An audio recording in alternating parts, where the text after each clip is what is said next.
ಮತ್ತು ಸಮಸ್ತ ಬಸವಪರ ಸಂಘಟನೆಗಳು ಸಹಯೋಗದಲ್ಲಿ ಕಳೆದ ಒಂದು ತಿಂಗಳಾದ್ಯಂತ ಕರ್ನಾಟಕ ರಾಜ್ಯಾದ್ಯಂತ ಪ್ರತಿ ಜಿಲ್ಲೆಯಲ್ಲಿ ಬಸವ ಸಂಸ್ಕೃತಿಯ ಅಭಿಯಾನವನ್ನು ಅತ್ಯಂತ ಯಶಸ್ವಿಯಾಗಿ ಮಾಡಿ ಇಂದು ನಮ್ಮ ಕರ್ನಾಟಕ ರಾಜ್ಯದ ರಾಜಧಾನಿ ಬೆಂಗಳೂರಿನಲ್ಲಿ ಸಮಾರಂಭದ ಈ ಕಾರ್ಯಕ್ರಮದಲ್ಲಿ ದಿವ್ಯ ಸಾನ್ನಿಧ್ಯವನ್ನು ವಹಿಸಿಕೊಂಡು ತಮ್ಮ ಸಾನ್ನಿಧ್ಯಗಳ ಮಾತುಗಳನ್ನಾಡಿದಂಥ ಎಲ್ಲ ಪರಮ ಪೂಜ್ಯ ಶ್ರೀಗಳ ಪಾದಗಳನ್ನು ಭಕ್ತಿಪೂರ್ವಕ ನಮನಗಳನ್ನು ಸಲ್ಲಿಸಿ ಈ ಕಾರ್ಯಕ್ರಮದ ಕೇಂದ್ರ ಬಿಂದುಗಳು ಈ ಕಾರ್ಯಕ್ರಮದಲ್ಲಿ ಅಭಿನಂದನಾ ಗೌರವವನ್ನು ಪಡೆದುಕೊಳ್ಳುತ್ತಿರುವ ನಮ್ಮೆಲ್ಲರ ನೆಚ್ಚಿನ ನಾಯಕರು, ಕರ್ನಾಟಕ ರಾಜ್ಯದ ಜನಪ್ರಿಯ ಮುಖ್ಯಮಂತ್ರಿಗಳು, ಬಡವರ ಪರವಾಗಿ ರೈತರ ಪರವಾಗಿ ಅಪಾರವಾದಂಥ ಒಂದು ಕಾಳಜಿಯನ್ನು ಬದ್ಧತೆಯನ್ನು ಹೊಂದಿದಂಥ ನಾಯಕರು, ಅದರ ಜೊತೆಗೆ ಅಪ್ಪಟ ಬಸವ ಅನ್ಯಾಯಿಗಳು ಆದಂಥ ನಮ್ಮ ನಾಡಿನ ಮುಖ್ಯಮಂತ್ರಿಗಳಾದಂಥ ಸನ್ಮಾನ್ಯ ಶ್ರೀ ಸಿದ್ದರಾಮಯ್ಯ ಸಾಹೇಬ್ರೆ, ವೇದಿಕೆ ಮೇಲೆ ಆಸೆಯಿಂದಾದಂಥ ಎಲ್ಲ ನನ್ನ ಸಚಿವ ಮಿತ್ರರೇ, ಶಾಸಕ ಮಿತ್ರರೇ, ಗಣ್ಯರೇ, ಹಿರಿಯ ಸಾಹಿತಿಗಳೇ ಸೇರಿದಂತೆ ಎಲ್ಲ ವಿವಿಧ ಜಿಲ್ಲೆಗಳಿಂದ ಆಗಮಿಸಿದಂತೆಲ್ಲ ಬಸವ ಅಭಿಮಾನಿಗಳೇ, ಇಂದು ಬಸವ ಸಂಸ್ಕೃತಿ ಅಭಿಯಾನ ಯಶಸ್ವಿಯಾಗಿ ಪ್ರತಿ ಜಿಲ್ಲೆಗಳಲ್ಲಿ ಅಭಿಯಾನವನ್ನು ನೆರವೇರಿಸಿ ಇವತ್ತು ಇಲ್ಲಿ ಸಮಾರಂಭದಲ್ಲಿ ನಾವೆಲ್ಲರೂ ಕೂಡ ಇದ್ದೀವಿ. ಇವತ್ತು ನಾವು ನಮ್ಮ ಜನಪ್ರಿಯ ಮುಖ್ಯಮಂತ್ರಿಗಳಂತ ಸನ್ಮಾನ್ಯ ಶ್ರೀ ಸಿದ್ದರಾಮಯ್ಯ ಸಾಹೇಬರನ್ನ ಇವತ್ತು ನಾವು ಗೌರವಿಸ್ತಾ ಇದ್ದೀವಿ. ಯಾಕೆ ನಾವು ಅವ್ರನ್ನ ಗೌರವಿಸ್ತಾ ಇದ್ದೀವಿ? ಇವತ್ತು ಸರ್ಕಾರಿ ಕಚೇರಿಗಳಲ್ಲಿ ಇವತ್ತು ಸಹ ಬಸವಣ್ಣವರ ಭಾವಚಿತ್ರ ಇವತ್ತು ಸಹ ಹಾಕಬೇಕು ಅಂತ ನಿರ್ಣಯ ತಗೊಂಡಂಥವರು ನಮ್ಮ ಮುಖ್ಯಮಂತ್ರಿಗಳಾದ ಸಿದ್ದರಾಮಯ್ಯನವರು. ಇವತ್ತು ವಿಜಯಪುರದಲ್ಲಿ ಬಸವ ಜನ್ಮಭೂಮಿ, ವಿಜಯಪುರದಲ್ಲಿ ಮಹಿಳಾ ವಿಶ್ವವಿದ್ಯಾಲಯಕ್ಕೆ ಇವತ್ತು ಸಹ ಅಕ್ಕಮಹಾದೇವಿ ಹೆಸರನ್ನು ಇಟ್ಟಂಥವರು, ನಿರ್ಧಾರ ಮಾಡಿ ಹೆಸರಿಟ್ಟಂಥವರು ನಮ್ಮ ಮುಖ್ಯಮಂತ್ರಿಗಳಾದ ಸಿದ್ದರಾಮಯ್ಯನವರು. ಇವತ್ತು ತಮ್ಮೆಲ್ಲರ ಒಂದು ಬೇಡಿಕೆ ಆಗಿತ್ತು,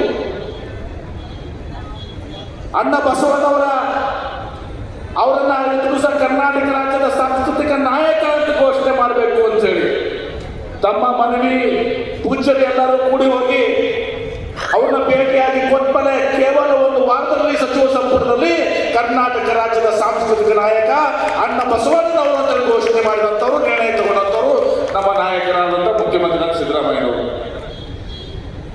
ಈಗ ಅನೇಕ ವಿಚಾರಗಳನ್ನ ಸಹ ನಮ್ಮ ಕೆಲಸವನ್ನು ನಮ್ಮ ಪರವಾಗಿ ಸನ್ಮಾನ್ಯ ಮುಖ್ಯಮಂತ್ರಿಗಳು ಮಾಡಿದ್ದಾರೆ. ಇವತ್ತು ಬಹುಶಃ ಅವರಿಂದ ಬಸವಣ್ಣವ್ರ ಬಗ್ಗೆ ಅವ್ರಿಗೆ ಇರುವಂಥ ಗೌರವ, ಅವರ ತತ್ವ ಸಿದ್ಧಾಂತಗಳಲ್ಲಿ ಅವರಿರುವಂಥ ನಂಬಿಕೆ, ಬದ್ಧತೆ ಬಹುಶಃ ಬೇರೆ ರಾಜಕಾರಣಿಗಳು ನಾವು ಒಂದು ಸಹ ಅನೇಕ ಜನ ಲಿಂಗಾಯತ ರಾಜಕಾರಣಿಗಳು ಅವರನ್ನು ಸಹ ನಾವು ಕಾಣೋದಿಲ್ಲ. ಅದನ್ನು ನಾವು ಸಿದ್ದರಾಮಯ್ಯ ಸಾಹೇಬರನ್ನು ಕಾಣ್ತೀವಿ. ಇವತ್ತು ನಾನು ಜಾಸ್ತಿ ಮಾತನಾಡಕ್ಕೆ ಹೋಗೋದಿಲ್ಲ. ಈಗ ಅವ್ರನ್ನ ಗೌರವಿಸಿ ಮುಖ್ಯಮಂತ್ರಿಗಳು ಮಾತನಾಡಿದರು. ಇವತ್ತು 12ನೇ ಶತಮಾನದಲ್ಲಿ ಅಣ್ಣ ಬಸವಣ್ಣವರು ಬಸವಾದಿ ಶರಣರು ಎಲ್ಲ ಕಾಯಕ ವರ್ಗದ ಜನರನ್ನ ತೆಗೆದುಕೊಂಡು ಅನುಭವ ಮಂಟಪ, ಅಮ್ಮನವ್ರು ಹೇಳ್ತಾ ಇದ್ರು ವಿಶ್ವವಿದ್ಯಾಲಯ ಅಂತ ಹೇಳಿ. ಅನುಭವ ಮಂಟಪ ಜಗತ್ತಿನ ಪ್ರಪ್ರಥಮ ಪಾರ್ಲಿಮೆಂಟ್, ಅದು ಜಗತ್ತಿನ ಪ್ರಪ್ರಥಮ ಪಾರ್ಲಿಮೆಂಟ್. ಅಲ್ಲಿ ಕೂಡಿಕೊಂಡು ಸಹ ಎಲ್ಲ ಕಾಯಕ ವರ್ಗದ ಶರಣರನ್ನ ತೆಗೆದುಕೊಂಡು ಅಲ್ಲಮ್ಮ ಪ್ರಭುಗಳ ಒಂದು ನೇತೃತ್ವದಲ್ಲಿ ಇವತ್ತು ಬಸವ ಧರ್ಮವನ್ನು ಹುಟ್ಟಿ ಹಾಕಿದರು. ಇವತ್ತು ವಚನ ಚಳವಳಿ ಆಡು ಭಾಷೆಯಲ್ಲಿ ಕನ್ನಡದ ವಚನಗಳನ್ನ ತಿಳಿಸುವ ಮೂಲಕ ಜನಸಾಮಾನ್ಯರಿಗೆ ಸಹ ಈ ಬಸವ ಧರ್ಮದ ಜಾಗೃತಿಯನ್ನು ಮಾಡಕ್ಕೆ ಪ್ರಯತ್ನ ಮಾಡಿದ್ರು. 12ನೇ ಶತಮಾನ ನಾವು ಉಳಿಸಬೇಕಾಗಿತ್ತು ಅಂತೇಳಿ ಬಹಳ ಕ್ಲಿಷ್ಟಕರವಾದಂಥ ಸಮಯ ಅದು. ಆ ಸಂದರ್ಭದಲ್ಲಿ ಅಸ್ಪೃಶ್ಯತೆ ಹೋಗಬೇಕು, ಅಸಮಾನತೆ ಹೋಗಬೇಕು, ಸಮಾನತೆ ಬರಬೇಕು, ಮೂಢನಂಬಿಕೆಗಳು, ಅನಿಷ್ಟ ಪದ್ಧತಿಗಳು ಇವೆಲ್ಲವೂ ಕೂಡ ಹೋಗಬೇಕು. ಒಂದು ಸುಂದರ ಸಮಾಜ ನಿರ್ಮಾಣ ಆಗಬೇಕು, ಒಂದು ಸುಂದರ ನಾಡು ನಿರ್ಮಾಣ ಆಗಬೇಕು ಅಂತೇಳಿ ಬಸವ ಧರ್ಮವನ್ನು ಸ್ಥಾಪಿಸಿದಂಥವರು. ಮಾದಾರ ಚೆನ್ನೈ ಸ್ವಾಮೀಜಿಯವರು ಹೇಳಿದ್ರು, ಇವತ್ತು ಒಂದು ವೇಳೆ ಕಲ್ಯಾಣ ಕ್ರಾಂತಿ ಆಗಿ ಆಗದೆ ಹೋಗಿದ್ರೆ ಇವತ್ತು ನಾವು ಇಲ್ಲಿ ಒಂದು ಮಾತನಾಡ್ತೀವಿ, ಲಿಂಗಾಯತು 17%, 15%, 20% ಅಂತೇಳಿ. ಬಹುಶಃ ಮಾದಾರ ಚೆನ್ನಯ್ಯ, ಡೋವರ ಕಕ್ಕಯ್ಯ, ಅಂಬಿಗರ ಚೌಡಯ್ಯ ಇವತ್ತು ಎಲ್ಲರೂ ದಿವಸ ನಾವು ಬಸವ ಧರ್ಮದಲ್ಲಿ ಇರ್ತಿದ್ವಿ, ಲಿಂಗಾಯತ ಧರ್ಮದಲ್ಲಿ ಇರ್ತಿದ್ವಿ. ಕಾರಣಾಂತರಗಳ ದಿವಸ ನಾವು ಸಿದ್ಧವಾಗಿದ್ವಿ. 900 ವರ್ಷ ಕಲ್ತಿದೆ. ಬಹಳಷ್ಟು ನೀರು ಇವತ್ತು ಸಹ ಹೋಗಿದೆ. ಇಂಥ ಸಂದರ್ಭದಲ್ಲಿ ಮತ್ತೆ ಇವತ್ತು ದಿವಸ ಈ ಒಂದು ಬಸವ ಸಂಸ್ಕೃತಿ ಅಭಿಯಾನದ ಮೂಲಕ ಎಲ್ಲ ಪರಮ ಪೂಜ್ಯ ಮಠಾಧೀಶರು ಇವತ್ತು ಒಕ್ಕೂಟದಿಂದ ಬಸವ ಜಾಗೃತಿಯನ್ನು ಉಂಟು ಮಾಡಬೇಕು. ಮತ್ತೊಮ್ಮೆ ಈ ನಾಡು, ಈ ದೇಶ ಬಸವ ಭಾರತ ಆಗಬೇಕು, ಬಸವ ಸಂಸ್ಕೃತಿ ಆಗಬೇಕು ಅಂತ ತಿಳ್ಕೊಂಡು ಇವತ್ತು ಸಹ ಅಭಿಯಾನವನ್ನು ಮಾಡ್ತಾ ಇದ್ದಾರೆ. ಇವತ್ತು ನಾನು ಅವ್ರ ಪೂಜ್ಯ ಶ್ರೀಗಳೆಲ್ಲರಿಗೂ ಕೂಡ ನಾವು ಅಭಿನಂದಿಸ್ತೇನೆ. ನಾವು ಯಾರ ವಿರೋಧನೂ ಕೂಡ ಇಲ್ಲ. ನಾವು ಮಾತನಾಡಿದ ಪರಮ ಪೂಜ್ಯ ಶ್ರೀಗಳು ನಾವೆಲ್ಲರೂ ಹೇಳಿದ್ರು, ನಾವು ಸಕಾರಾತ್ಮಕವಾಗಿ ಪಾಸಿಟಿವ್ ಆಗಿ ಒಂದು ದಿವಸ ಹೋಗುವಂಥದ್ದು. ನಮ್ಮದು ಏನಿದೆ, ನಮ್ಮ ಲಿಂಗಾಯತ ಧರ್ಮ ಏನಿದೆ, ಬಸವ ಧರ್ಮ ಏನಿದೆ, ಅದನ್ನು ಬದುಕಾಗ್ತದೆ. ಬೇರೆಯವ್ರನ್ನ ಟೀಕೆ ಮಾಡುವಂಥದ್ದು ಯಾವುದನ್ನು ಕೂಡ ನಾವು ಇದು ಮಾಡ. ನಮ್ಮನ್ನೇ ಬೇಕಾದಷ್ಟು ಸಕಾರಾತ್ಮಕ ನಮ್ಮಲ್ಲಿದೆ. ಬೇರೆಯವ್ರನ್ನ ಟೀಕೆ ಮಾಡುವಂಥದ್ದು, ಇದು ಮಾಡುವಂಥದ್ದು ಹೋಗುದು ಬೇಡ. ನಮ್ಮ ಧರ್ಮ ಇವತ್ತು ಪ್ರಸಾರ ಆಗಬೇಕು. ಇವತ್ತು ಬಸವಣ್ಣವರ ಏನು ಬಸವ ಧರ್ಮದೇ, ಕನ್ನಡ ಧರ್ಮದೇ, ಇದು ಜಾಗತಿಕ ಧರ್ಮ ಒಂದು ಬಸವ ಭಾರತ ಆಗಬೇಕು, ಬಸವ ಸಂಸ್ಕೃತಿ ಆಗಬೇಕು. ಆ ದಿಶೆಯಲ್ಲಿ ನಾವೆಲ್ಲರೂ ಕೂಡ ಪ್ರಯತ್ನವನ್ನು ಮಾಡೋಣ ಅನ್ನುವಂಥದ್ದಲ್ಲಿ ಇವತ್ತು ಹೇಳಿ, ಇವತ್ತು ನಮ್ಮ ಮುಖ್ಯಮಂತ್ರಿಗಳಿಗೆ ನಾವು ಗೌರವಿಸ್ತಾ ಇದ್ದೀರಿ. ಈಗಾಗಲೇ ಬಾಲ್ಕಿ ಅಪ್ಪಗಳು ಹೇಳಿದರೆ ವಚನ ವಿಶ್ವವಿದ್ಯಾಲಯ 100% ನಮ್ಮ ಮುಖ್ಯಮಂತ್ರಿಗಳು ಆ ಕೆಲಸ ಎಲ್ಲವನ್ನೂ ನಾವು ಮಾಡಿದ್ದಾರೆ. ಇವತ್ತು ದಿವಸ ನಾವು ಅದನ್ನು ಕೂಡ ವಚನ ವಿಶ್ವವಿದ್ಯಾಲಯದ ಮುಖ್ಯಮಂತ್ರಿಗಳು ನಿರ್ಧಾರವನ್ನು ಕೈಗೊಳ್ತಾರೆ. ಈಗ ನಾವು ಅವರೆಲ್ಲವನ್ನ ಕೊಟ್ಟಿದ್ದಾರೆ. ನಮ್ಮದು ಒಂದು ಜವಾಬ್ದಾರಿ ಇದೆ.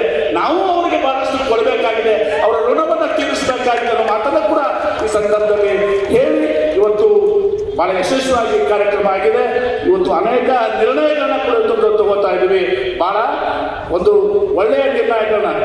ಇವತ್ತು ಬೇರೆಯವ್ರನ್ನ ಟೀಕೆ ಮಾಡುವಂಥದ್ದು, ಬೇರೆಯವ್ರು ಇದು ಮಾಡುವಂಥದ್ದು ಯಾವುದೂ ಕೂಡ ಆಗಬಾರ್ದು. ನಾವೆಲ್ಲರೂ ಭಾರತೀಯರು ಸರ್. ಭೌಗೋಳಿಕವಾಗಿ ನಾವೆಲ್ಲರೂ ಕೂಡ ಹಿಂದೂಗಳು. ಆದರೆ ನಮ್ಮ ಲಿಂಗಾಯತ ಧರ್ಮ ಬಸವ ಧರ್ಮ ಇದು. ಯಾವ ರೀತಿ ಸಿಕ್ಕ ಧರ್ಮ ಇದೆ ಅದೇ ರೀತಿ ನಾವು ಲಿಂಗಾಯತ ಧರ್ಮ. ಹೀಗಾಗಿ ಒಂದು ಸಕಾರಾತ್ಮಕವಾದಂಥ ನಿರ್ಣಯಗಳನ್ನು ಕೂಡ ಅವರು ತಗೊಂಡು ಹೋಗಿದ್ದಾರೆ. ಲಿಂಗಾಯತರಲ್ಲಿ ಬಹಳಷ್ಟು ಉಪಪಂಗಡಗಳಿದ್ದಾವೆ. ಜಾತಿ ರಹಿತ ಧರ್ಮ ಅಂತ ನಾವು ಹೇಳ್ತೀವಿ. ಆತ್ಮಾರೋಪಣ ಮಾಡುವಂಥ ಸಂದರ್ಭ ಬಂದಿದೆ. ಅದನ್ನು ಈಗ ನಾನು ಮಾತಾಡಕ್ಕೆ ಹೋಗುದಿಲ್ಲ. ಆದರೆ ನಮ್ಮಲ್ಲಿರುವಂಥ ಸಣ್ಣ ಸಣ್ಣ ಸಮುದಾಯಗಳು, ಹಡಪದ ಇರ್ಬೋದು, ಕುಂಬಾರ ಇರ್ಬೋದು, ತುಂಬಿಗ ಇರ್ಬೋದು, 108 ಸಣ್ಣ ಸಣ್ಣ ಸಮುದಾಯಗಳಿಗೆ ಅವ್ರಿಗೆ ನಾವು ಶಕ್ತಿಯನ್ನು ತುಂಬಬೇಕಾಗಿದೆ. ಅವ್ರಿಗೆ ಆರ್ಥಿಕವಾಗಿ, ಶೈಕ್ಷಣಿಕವಾಗಿ, ಸಾಮಾಜಿಕವಾಗಿ ನಾವು ಶಕ್ತಿಯನ್ನು ತುಂಬಬೇಕಾಗಿದೆ. ಅವಾಗ ಬಸವಣ್ಣವರ ಅನುಭವ ಮಂಟಪ ಅದು ಯಶಸ್ವಿ ಆಗ್ತದೆ. ಅವಾಗ ವಚನ ವಿಶ್ವವಿದ್ಯಾಲಯ ಯಶಸ್ವಿ ಆಗ್ತದೆ, ಅರ್ಥಪೂರ್ಣವಾಗ್ತದೆ. ಸ್ಥಾವರ ಜೊತೆಗೆ ಜಂಗಮ ತಿಳಿಸುವುದು ಆಗ್ತದೆ ಅನ್ನೋ ಮಾತನ್ನು ತಿಳಿಸು ನಾನು ಹೇಳಿ, ಇವತ್ತು ಏನು ತಾವು ಮಠಾಧಿಪತಿ ಒಕ್ಕೂಟಗಳ ಇದು ಮಾಡಿದ್ದೀರಿ. ಈ ಒಂದು ಇದಕ್ಕೆ ನಾನು ತಮ್ಮೆಲ್ಲರಿಗೂ ಹೃದಯಪೂರ್ವಕ ಅಭಿನಂದನೆ ಸಲ್ಲಿಸಿ, ಮುಖ್ಯಮಂತ್ರಿಗಳಿಗೆ ವಿಶೇಷವಾದ ಅಭಿನಂದನೆಗಳು. ತಾವು ಬಸವಣ್ಣ ಪರವಾಗಿ ಅನೇಕ ಇದನ್ನು ನಮಗೆ ಕೊಟ್ಟಿದ್ದೀರಿ. ಬಸವಣ್ಣವರ ಫೋಟೋವನ್ನು ಸರ್ಕಾರಿ ಕಚೇರಿಗೆ ಹಾಕಿ ಕೊಟ್ಟಿದ್ದೀರಿ. ಅಕ್ಕಮಾದೇವಿ ಹೆಸರಲ್ಲಿ ಇಟ್ಟಿದ್ದೀರಿ. ಇವತ್ತು ನಾವು ಕೇಳಿದಾಗ ಸಾಂಸ್ಕೃತಿಕ ನಾಯಕ ಕರ್ನಾಟಕ ಜನತೆದಾಗ ತಾವು ವಿಚಾರ ಮಾಡಿದ ಒಂದೇ ವಾರದಲ್ಲಿ ಕ್ಯಾಬಿನೆಟ್ ನಮಗೆ ಎಷ್ಟು ಅಭಿನಂದನೆ ಕೊಟ್ಟು ಕಡಿಮೆ ಅನ್ನೋ ಮಾತಾಡಿಸ್ತದೆ ಹೇಳಿ ಮತ್ತೊಮ್ಮೆ ತಮ್ಮೆಲ್ಲರಿಗೂ ಒಂದಿಷ್ಟು ನನ್ನ ಮಾತುಗಳ ವಿವರ ಮಾಡ್ತೀನಿ. ಎಲ್ಲರಿಗೂ ಶರಣಾರ್ಥಿಗಳು. ಲಿಂಗಾಯ ನಮಃ. ಧರ್ಮಗುರು ಬಸವ ತಂದೆಯ ಪಾದಕ್ಕೆ ವಂದಿಸಿ, ವೇದಿಕೆ ಮೇಲಿರುವ ಎಲ್ಲ ಪರಮ ಪೂಜ್ಯರಿಗೂ ಭಕ್ತಿಪೂರ್ವಕ ಪ್ರಣಾಮವನ್ನು ಅರ್ಪಿಸಿ, ಸನ್ಮಾನ್ಯರಾದ ಮಾನ್ಯ ಮುಖ್ಯಮಂತ್ರಿಯಾದ ಸಿದ್ದರಾಮಯ್ಯನವರಿಗೂ ಶರಣಾರ್ಥಿಗಳನ್ನು ಅರ್ಪಿಸಿ, ಎಂ.ಬಿ. ಪಾಟೀಲ್ ಆದಿಯಾಗಿ ಎಲ್ಲ ಮಾನ್ಯ ಮಂತ್ರಿಗಳಿಗೂ ತಮ್ಮೆಲ್ಲರಿಗೂ ಸರ್ವರಿಗೂ ಶರಣಾರ್ಥಿಗಳು. ಬಂಧುಗಳೇ, ಇವತ್ತ ಈ ಜನಸಾಗರ ನೋಡಿದ್ರೆ, ಈ ಬಸವ ಭಕ್ತಿ ಸಾಗರ ನೋಡಿದ್ರೆ ಬಸವ ಕಲ್ಯಾಣದಲ್ಲಿ ನಾವು ಕಾವ್ಯದಲ್ಲಿ ಪುರಾಣದಲ್ಲಿ ಓದ್ತಿದ್ದೀವಿ. ಅಲ್ಲಿ ವರ್ಷಕ್ಕೊಮ್ಮೆ ಗಣಪರ್ವಕ್ಕೆ 1,96,000 ಗಣಗಳು ಸೇರಿದ್ರಂತ. ಅಂಥ ಬಸವ ಕಲ್ಯಾಣದ ಮಹಾಮನೆ ಅನುಭವ ಮಂಟಪವೇ ಬೆಂಗಳೂರಿಗೆ ಬಂದದ ಅಂತ ಅನಿಸ್ತಾ ಇದೆ. ಅಂಥ ಅಷ್ಟೇ ಅಲ್ಲ, 12ನೇ ಶತಮಾನ ತಿರುವ ಮುರುವ ಮಾಡಿದ್ರೆ 12ನೇ ಶತಮಾನ ಮತ್ತು 21ನೇ ಶತಮಾನ ಆಗಲಿದೆ ಅಂತ ತಿಳ್ಕೊಂಡು ಬಹಳ ಖುಷಿ ಅನಿಸ್ತಾ ಇದೆ, ಸಂತೋಷ ಅನಿಸ್ತಾ ಇದೆ. ಇವತ್ತ ಮಠಾಧಿಪತಿಗಳ ಒಕ್ಕೂಟದ ನಾವೆಲ್ಲ ಮಠ ಪೀಠ ಬಿಟ್ಟರೆ ಎಂಥ ಶಕ್ತಿ ಅದ ಇನ್ನೂ ಜನಮಾನಸದಲ್ಲಿ ಗುರುಗಳ ಬಗ್ಗೆ ಮಠಗಳ ಬಗ್ಗೆ ಭಕ್ತಿ ಗೌರವ ಇದೆ ಅನ್ನಲಿಕ್ಕೆ ಇದಕ್ಕೆ ಸಾಕ್ಷಿ ಯಾರೂ ಬೇಕಾಗಿಲ್ಲ. ನೀವೇ ಇದಕ್ಕೆ ಸಾಕ್ಷಿಯಾಗಿರಿ, ನೀವೇ ಇದಕ್ಕೆ ಸಾಕ್ಷಿಯಾಗಿರಿ. ಇಲ್ಲಿ ಬಂದವರು ಬಸವ ಭಕ್ತಿಯಿಂದ ಬಂದಿರಿ, ಬಸವಣ್ಣನವರನ್ನ ನೋಡಿ ಬಂದಿದ್ದೀರಿ. ಅಂಥ ಬಸವಣ್ಣನವರ ಮಠಾಧಿಪತಿಗಳ ಒಕ್ಕೂಟ ನಿಮಗೆಲ್ಲ ನೋಡಿದ್ರೆ ನಮಗೆಲ್ಲ ಮಠಾಧಿಪತಿಗಳು ಅನಿಸ್ತಾ ಇದೆ ಇನ್ನೊಂದು 1 ತಿಂಗಳು ಹಿಂದೆ ಹೊರಡಬೇಕೇನಪ್ಪ ಅಂತ ಅನಿಸ್ತಾ ಇದೆ. ಅಷ್ಟು ಖುಷಿ ಆಗ್ತಾ ಇದೆ. ಬಂಧುಗಳೇ, ಇವತ್ತ ಮಾನ್ಯ ಮುಖ್ಯಮಂತ್ರಿಗಳನ್ನು ನೋಡಿದ್ರೆ ನನಗೊಂದು ಮಾತು ನೆನಪಿ ಬರ್ತಾ ಇದೆ. ಈ ನೀವೆಲ್ಲ ನೋಡಿರ್ಬೇಕು, ಈ ಹನುಮಂತ ದೇವರು ಹನುಮಾನ್ ಫೋಟೋ ಹಿಂಗೆ ಎದಿ ಸೇರಿದ್ದಿತ್ತು. ಅಲ್ಲಿ ಒಳಗ ರಾಮ ಲಕ್ಷ್ಮಣ ಕಾಣ್ತಾರೆ. ಬಹುತೇಕ ಸಿದ್ದರಾಮಯ್ಯನವರು ಎದೆಯೊಳಗೆ ನೋಡಿದ್ರೆ ಅಲ್ಲಿ ಬಸವಣ್ಣ ಕಾಣಿಸ್ತಾರೆ, ನಮಗೆಲ್ಲ ಬಸವಣ್ಣ ಕಾಣಿಸ್ತಾರೆ. ಯಾಕಂದ್ರೆ ಅಂತ ಅವರು ಅನೇಕ ಕಾರ್ಯಗಳನ್ನ ಬಸವ ಕಾರ್ಯ ಮಾಡಿದ್ದಾರೆ, ಅನೇಕ ಕೆಲವೊಂದು ಪ್ರಸ್ತಾಪ ಮಾಡಿದ್ದಾರೆ. ಅದನ್ನು ನಾನು ಮತ್ತೆ ಹೇಳಿ ಹೋಗೋದಿಲ್ಲ. ಅವರು ಪ್ರಮಾಣ ವಚನ ಸ್ವೀಕಾರ ಮಾಡೋ ದಿನ ಅದು ಕಾಕತಾಳ ನ್ಯಾಯ ಅಲ್ಲ, ಮುದ್ದಾ ಮಾಡಿ ಅವರು ಬಸವ ಜಯಂತಿ ದಿವಸನೇ ಪ್ರಮಾಣ ವಚನ ಸ್ವೀಕಾರ ಮಾಡಿದ್ದು ತಾವೆಲ್ಲ ನೋಡಿದ್ವಿ. ಅಂತ ಬಸವ ಭಕ್ತಿ ಅವರಲ್ಲಿ ತುಂಬಿಕೊಂಡರು. ಅಷ್ಟೇ ಅಲ್ಲ, ಅವರು ಮೊನ್ನೆ ಈ ಚುನಾವಣೆಗಿಂತ ಮುಂಚೆ ಪ್ರಜಾಧ್ವನಿ ಅಂತ ಅವರಿಗೆ ಪ್ರಜಾಧ್ವನಿ, ಆ ಪ್ರಜಾಧ್ವನಿ ಎಲ್ಲಿಂದ ಪ್ರಾರಂಭ ಮಾಡಿದ್ರು?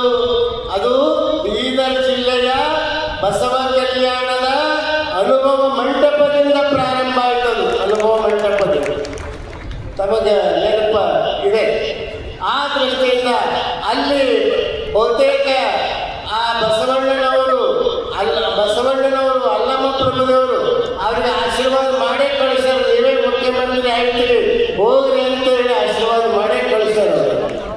ಬಂಧುಗಳೇ, ಅಂಥ ಅಷ್ಟೇ ಅಲ್ಲ, ಈಗಾಗಲೇ ನಮ್ಮ ಜಾಮದಾಸ್ ಸರ್ ಅವರು ಹೇಳಿದರು, ಇಡೀ ಉತ್ತರದ ಮೀರಾಬಾಯಿ ಎಲ್ಲರಿಗೂ ಗೊತ್ತು, ದಕ್ಷಿಣದ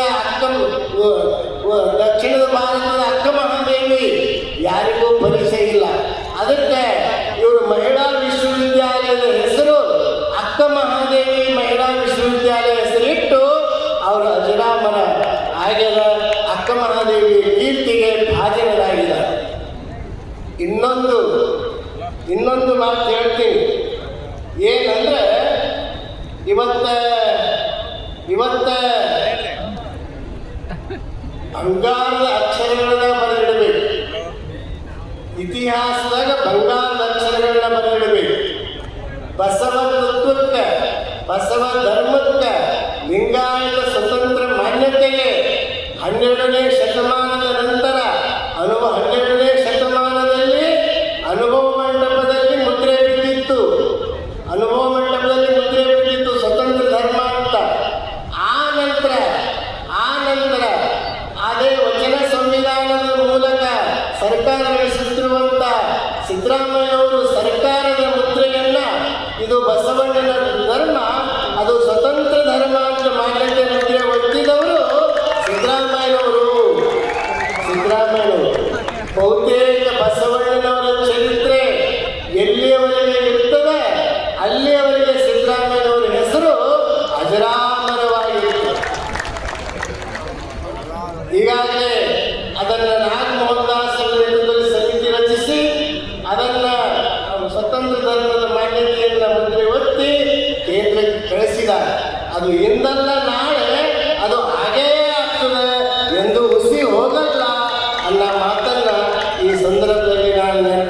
ಇದ್ದೀನಿ.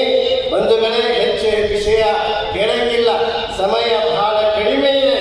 ಆ ದೃಷ್ಟಿಯಿಂದ ಬಂದು ಎಲ್ಲಕ್ಕೂ ಅವರು ಆ ಬಹುತೇಕ ಸಿದ್ದರಾಮಯ್ಯನವರು ಇವತ್ತ ಅನೇಕ ಕಾರ್ಯಗಳನ್ನು ಮಾಡಿದ್ದಾರೆ, ಬಸವ ಕಾರ್ಯಗಳನ್ನು ಒಂದಲ್ಲ. ಅವರು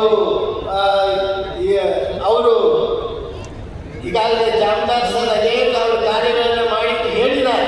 ನಾ ಮತ್ತೆ ಪುನರುಚ್ಚಿಸುವುದಿಲ್ಲ. ಅಂದ್ರೆ ಹೇಗೆ ನಿಜಲಿಂಗಪ್ಪನವರು ಕಳಂಕರಹಿತ ರಾಜಕಾರಣಿಗಳಾಗಿದ್ರು, ಅದೇ ರೀತಿಯಾಗಿ ನಮ್ಮ ಮಾನ್ಯ ಸಿದ್ದರಾಮಯ್ಯನವರು ಕಳಂಕರಹಿತ ರಾಜಕಾರಣಿಯಾಗಿದ್ದಾರೆ, ಪ್ರಾಮಾಣಿಕ ರಾಜಕಾರಣಿಯಾಗಿದ್ದಾರೆ ಅಂತ ನಾನು ಬಹಳ ಖುಷಿಯಿಂದ ಹೇಳಲಿಕ್ಕೆ ಇಷ್ಟಪಡ್ತಾ ಇದ್ದೀನಿ.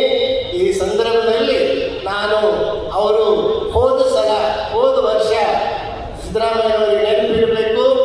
ಹೋದ ವರ್ಷ ಬಸವಣ್ಣ ಸಭೆ ವತಿಯಿಂದ ಸನ್ಮಾನ ಸಮಾರಂಭ, ಆ ಸನ್ಮಾನ ಸಮಾರಂಭದಲ್ಲಿ ತಾವು ಹೇಳಿದ್ರಿ, ನಾನು ಅನುಭವ ಮಂಟಪದಲ್ಲಿ ಅದು ಸ್ಥಾವರ ಕಟ್ಟಡ ಆಗ್ತದೆ, ಅದು ಅಂತಾರಾಷ್ಟ್ರೀಯ ಜನ ಎಲ್ಲ ಬಂದಲ್ಲಿ ನೋಡ್ತಾರೆ, ದೇಶ ವಿದೇಶಗಳಿಂದ ಜನ ಬರ್ತಾರೆ, ದೂರಿಲ್ಲ. ಆ ಅನುಭವ ಮಂಟಪ ಈಗಾಗಲೇ ಬರ್ತಾ ಇದ್ದಾರೆ, ಮುಂದೆ ಬೃಹತ್ ಪ್ರಮಾಣದಲ್ಲಿ ಬರ್ತಾರೆ.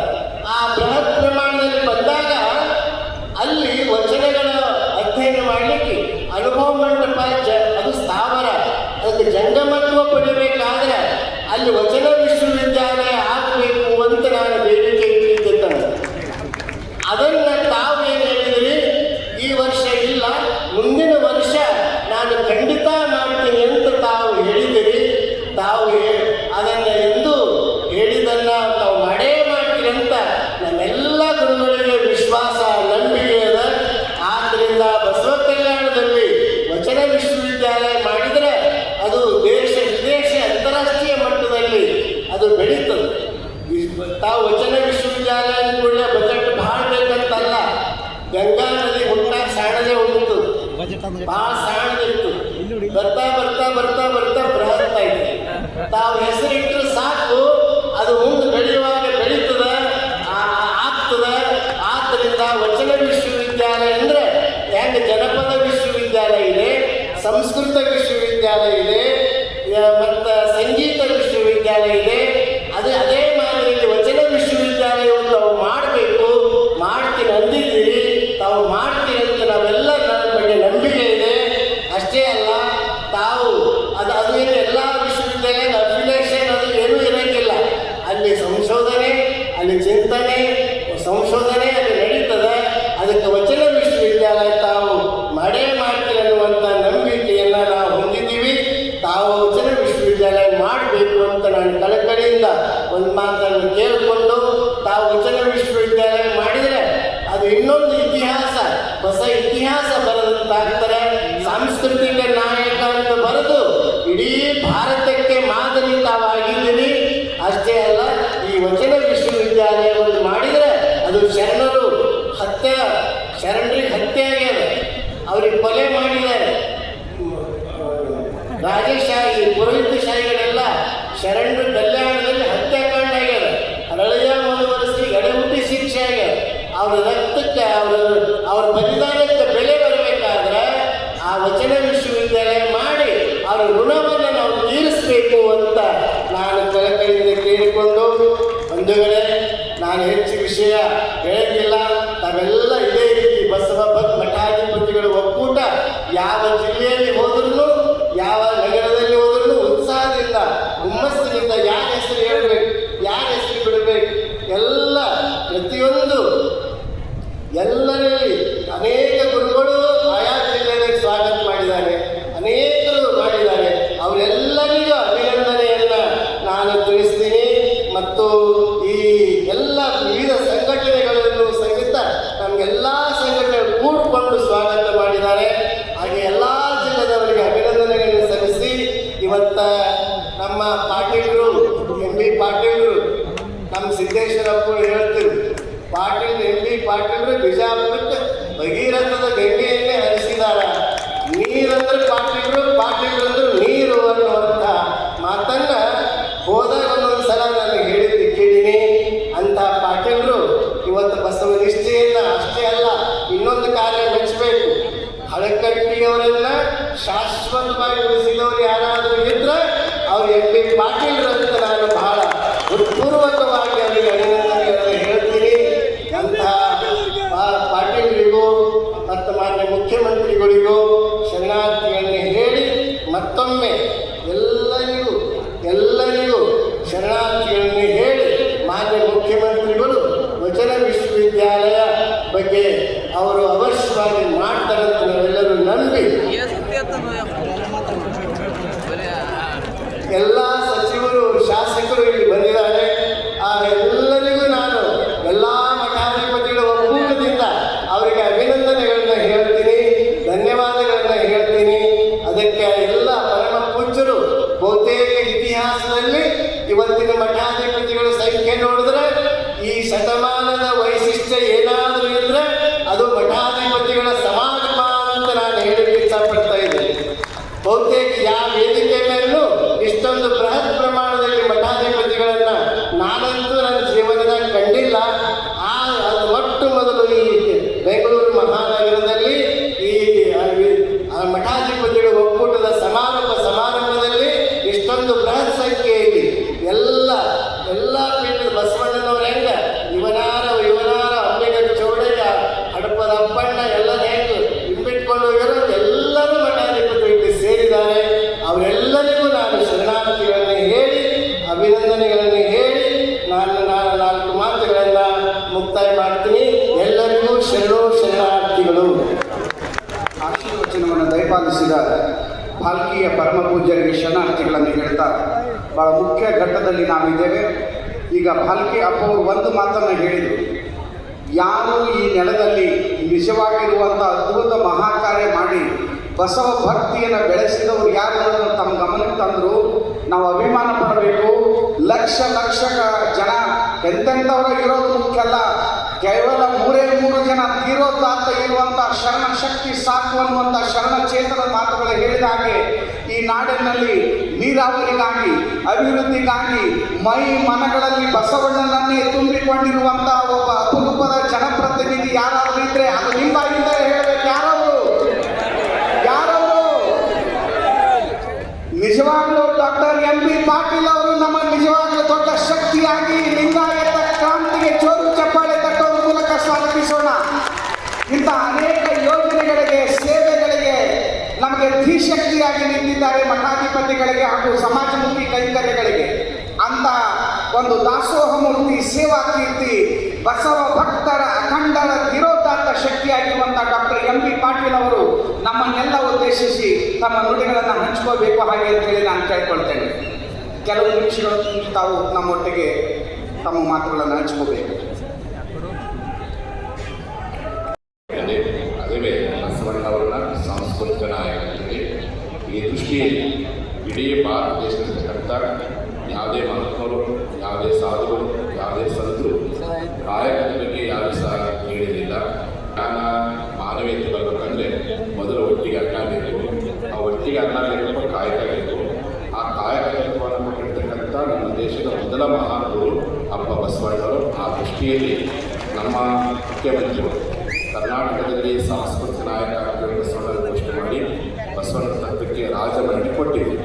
ಇನ್ನು ರಾಷ್ಟ್ರ ಮಟ್ಟಕ್ಕೆ ಸಿಗಬೇಕಾಗಿದೆ.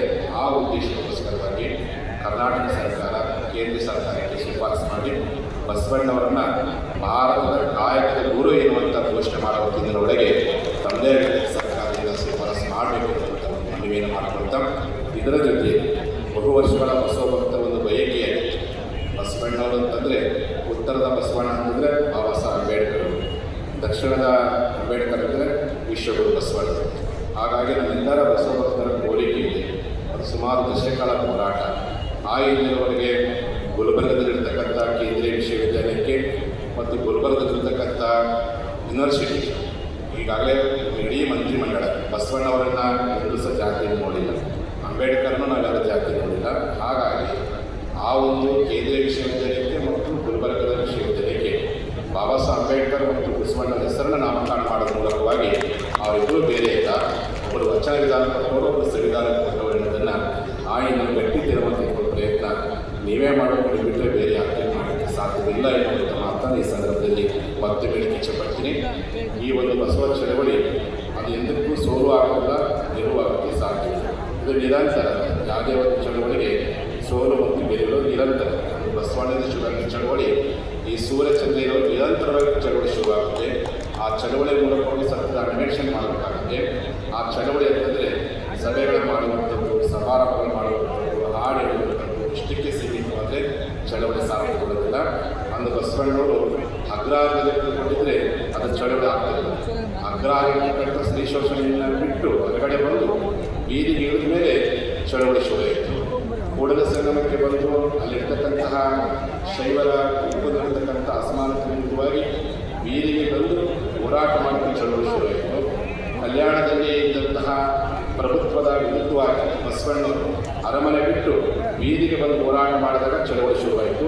ಹಾಗೆ ನಮ್ಮ ಬಸವ ಚಳವಳಿ ಅನ್ನುವಂಥದ್ದು 4 ಗೋಡೆಗೆ ಸೀಮಿತವಾದರೆ ಆ ಚಳವಳಿ ಇನ್ನಷ್ಟು ಭಾಳ ತಡವಾಗುತ್ತೆ.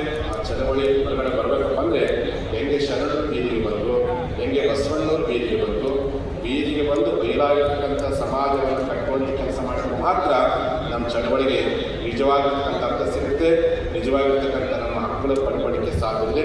ಆ ನಿಟ್ಟಿನಲ್ಲಿ ಸಹ ನಮ್ಮ ಚಳವಳಿಯನ್ನು ಮುಂದುವರಿಸುವ ಪ್ರಯತ್ನವನ್ನು ಎಲ್ಲರೂ ಸೇರ್ಕೊಂಡು ಮಾಡಬೇಕಾಗಿದೆ. ಇನ್ನು ಮುಖ್ಯವಾಗಿ ರಾಜಧಾನಿ ಬೆಂಗಳೂರಲ್ಲಿ ನಾಡಪ್ರಭು ಕೆಂಪೇಗೌಡ ಹೆಸರಲ್ಲಿ ಏರ್ಪೋರ್ಟ್ ಇದೆ, ಭಾಳ ಸಂತೋಷ ಪಟ್ವಿ. ಕ್ರಾಂತಿವೀರ ಸಂಗೊಳ್ಳ ರಾಯಣ್ಣ ಹೆಸರಲ್ಲಿ ಇವತ್ತು ರೈಲ್ವೆ ಸ್ಟೇಷನ್ ಹೆಸರಿಟ್ಟಿದ್ದಾರೆ, ಅಂತ ಭಾಳ ಖುಷಿ ಪಟ್ಟಿದ್ವಿ.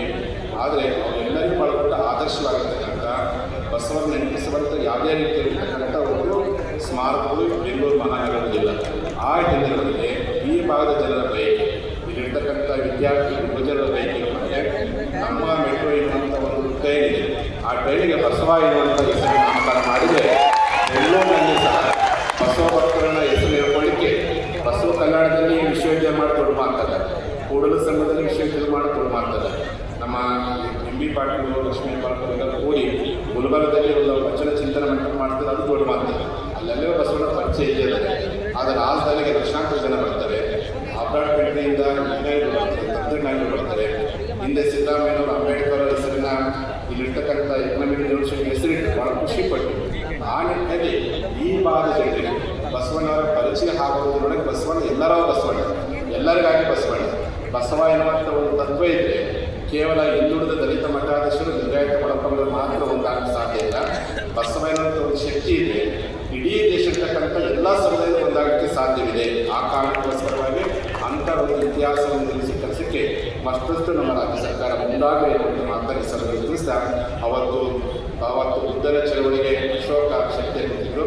ಇವತ್ತು ನಮ್ಮ ಬಸವ ಚಳವಳಿಗೆ ಒಂದು ದೊಡ್ಡ ಶಕ್ತಿ ಎಂ ಬಿ ಪಾಟೀಲ್ ಅವರು ನಿಂತಿದ್ದಾರೆ, ಅನೇಕ ನಿಂತಿದ್ದಾರೆ. ಆ ಮೂಲಕವಾಗಿ ರಕ್ತವನ್ನು ಕೊಡಬೇಕು ಪ್ರಯತ್ನ ಮಾಡೋಣ. ಎಷ್ಟೋ ಶತಮಾನಗಳ ಹಂತದಲ್ಲಿ ಒಂದು ವೈದಿಕ ಪರಂಪರೆ ನಾವೆಲ್ಲರೂ ಇವತ್ತು ಈ ಲಿಂಗಾಯತ ಪರಂಪರೆ ಪಡ್ಕೊಂಡ್ವಿ. ಇನ್ನೂ ಸ್ವಲ್ಪ ಹೋದಪ್ಪ ಮತ್ತು ಸಣ್ಣ ಕಡೆ ಬರುವ ಕಾಲ ಬಂದೇ ಬರುತ್ತೆ.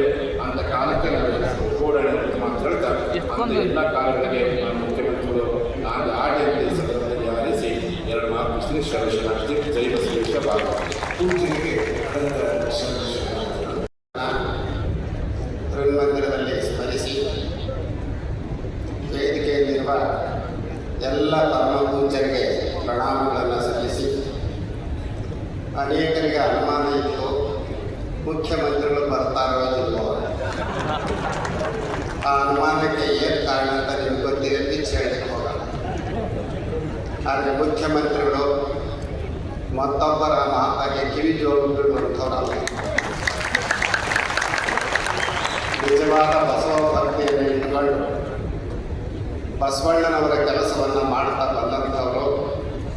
ಹಾಗಾಗಿ ಅವರು ಈ ವೇದಿಕೆಯಲ್ಲಿ ಭಾಗವಹಿಸಿರುವಂಥದ್ದು ಬಸವ ಭಕ್ತಿಗೆ ಸಾಕ್ಷಿ ಅಂತ ಹೇಳಲಿಕ್ಕೆ ಇಷ್ಟಪಡ್ತಾರೆ.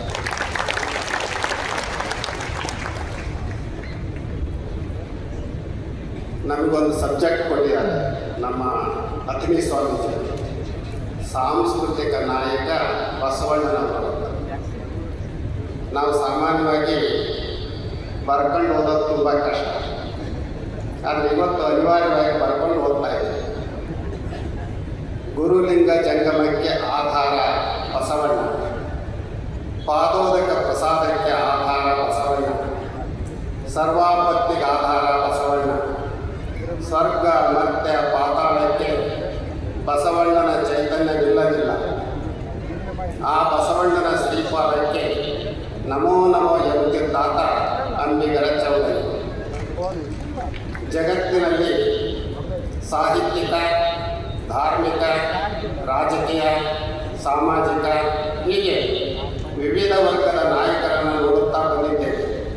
ಅವರ ಕ್ಷೇತ್ರ ಸೀಮಿತವಾದದ್ದು, ಸಾಂಸ್ಕೃತಿಕ ಕ್ಷೇತ್ರ ಸೀಮಾತೀತವಾದದ್ದು. ಇಂಥ ಕ್ಷೇತ್ರದ ನಾಯಕರಾಗುವುದು ಸುಲಭದ ಕಾರ್ಯವಲ್ಲ, ಹಾಗಂತ ಅಸಾಧ್ಯವೂ ಅಲ್ಲ. ಅದನ್ನು ಸಾಧ್ಯ ಮಾಡಿದ ನಾಯಕ ಭಕ್ತಿ ಭಂಡಾರಿ ಬಸವಣ್ಣನವರು. ಅವರು ಆತ್ಮ ಕಲ್ಯಾಣದ ಜೊತೆಗೆ ಲೋಕ ಕಲ್ಯಾಣವನ್ನು ಸಾಧಿಸಿದವರು. ಅವರು ಕಟ್ಟಿದ ಕಲ್ಯಾಣ ರಾಜ್ಯ ಜಾತ್ಯತೀತ ಮತ್ತು ಲಿಂಗಾತೀತವಾದವು. ಅಲ್ಲಿ ಕಾಯಿಕ ಶ್ರದ್ಧೆ, ದಾಸೋಹ ಪ್ರಜ್ಞೆ ಮತ್ತು ಇಷ್ಟಲಿಂಗ ನಿಷ್ಠೆ ಮುಖ್ಯವಾಗಿತ್ತು. ಅವುಗಳ ಮೂಲಕ ಸಕಲ ಜೀವಾತ್ಮರ ಕಲ್ಯಾಣವನ್ನು ಸಾಧಿಸಿದರು. ಅಂದಿನ ಅನುಭವ ಮಂಟಪ ಇಂದಿನ ಪ್ರಜಾಪ್ರಭುತ್ವದ ತಾಯಿ. ಅದೊಂದು ಸಮಾಜವು ಧಾರ್ಮಿಕ ಸಂಸತ್ತು. ಹಾಗಾಗಿ ವಿಶ್ವದಲ್ಲೇ ಮೊದಲ ಪ್ರಜಾಪ್ರಭುತ್ವದ ಜನಕ ಬಸವಣ್ಣನವರು. ಬಾಲ್ಯದಲ್ಲೇ ಅಸಮಾನತೆ ವಿರುದ್ಧ ಬಂಡೆತ್ತವರು. ತನಗೆ ನೀಡುವ ಜನಿವಾರ ತನ್ನ ತಾಯಿಗೆ, ಸಹೋದರಿಗೆ, ಒಡನಾಡಿ ಗೆಳೆಯರಿಗೆ ಏಕಿಲ್ಲ ಎಂದು ಪ್ರತಿಭಟಿಸಿ ಪುರೋಹಿತರಿಂದ ಬಹಿಷ್ಕೃತರಾದರು. ಬಹಿಷ್ಕಾರಕ್ಕೆ ಸೊಪ್ಪು ಹಾಕದೆ ನಿಮ್ಮೆಲ್ಲ ಕೊಟ್ಟು ಸಂಪ್ರದಾಯಗಳಿಗೆ ನಾನೇ ಬಹಿಷ್ಕಾರ ಹಾಕುವೆ ಎಂದು ಜನಿವಾರವನ್ನು ಅಗ್ನಿಕುಂಡಕ್ಕೆ ಎಸೆದು ಕೂಡಲ ಸಂಗಮಕ್ಕೆ ಹೋದವರು. ಅಲ್ಲಿ ಶಿಕ್ಷಣ ಪಡೆದು ಮಂಗಳವೇಡಿಯ ಅರಸ ಬಿಜ್ಜಳನ ಭಂಡಾರದಲ್ಲಿ ಕರಣಿತರಾದರು. ಕಲ್ಯಾಣ ರಾಜ್ಯದ ಪ್ರಧಾನಿಯಾದ ಅವರ ಆಡಳಿತದಲ್ಲಿ ಬಿಜ್ಜಳನ ಭಂಡಾರ ತುಂಬಿ ತುಳುಕುತ್ತಿತ್ತು. ನಡೆಯಲರಿಯದೆ, ನುಡಿಯಲರಿಯದೆ ಲಿಂಗವ ಪೂಜಿಸಿ ಹೊರಬೇರು. ಅವರ ಸುಖವೆನ್ನ ಸುಖ, ಅವರ ದುಃಖವೆನ್ನ ದುಃಖ ಎನ್ನುವ ಬಸವಣ್ಣನವರ ವಚನ ಅನುಭವ ಮಂಟಪದ ಎಲ್ಲ ಸದಸ್ಯರ ಬೀಜ ಮಂತ್ರವಾಗಿತ್ತು. ನಡೆ ನುಡಿ ಒಂದಾಗದಿದ್ದರೆ ಅಂಗದ ಮೇಲೆ ಲಿಂಗ ಧರಿಸಿ ಪೂಜೆ ಮಾಡಿದರೂ ಕೂಡ ವ್ಯರ್ಥ ಎಂದು ಅಲ್ಲಿಯ ಶರಣರೆಲ್ಲರೂ ಅರ್ಥ ಮಾಡಿಕೊಂಡು ನುಡಿದಂತೆ ನಡೆದರು. ಇದು ಸಾಧ್ಯವಾಗಿತ್ತು ಬಸವಣ್ಣನವರ ಪಾರದರ್ಶಕ ವ್ಯಕ್ತಿತ್ವದಿಂದ. ಅನುಭವ ಮಂಟಪದ ಸದಸ್ಯರು ಲಿಂಗ ಹುಟ್ಟಿ ಜಾತಿಯ ಹಂಗು ತೊರೆದು ಜ್ಯೋತಿ ಸ್ವರೂಪರ ಸ್ಥಾವರ ದೇವರುಗಳನ್ನು ನಿರಾಕರಿಸಿದ ಬಸವಣ್ಣನವರು ದೇಹವೇ ದೇವಾಲಯ ಎನ್ನುವ ತತ್ವವನ್ನು ಎತ್ತಿ ಹಿಡಿದರು.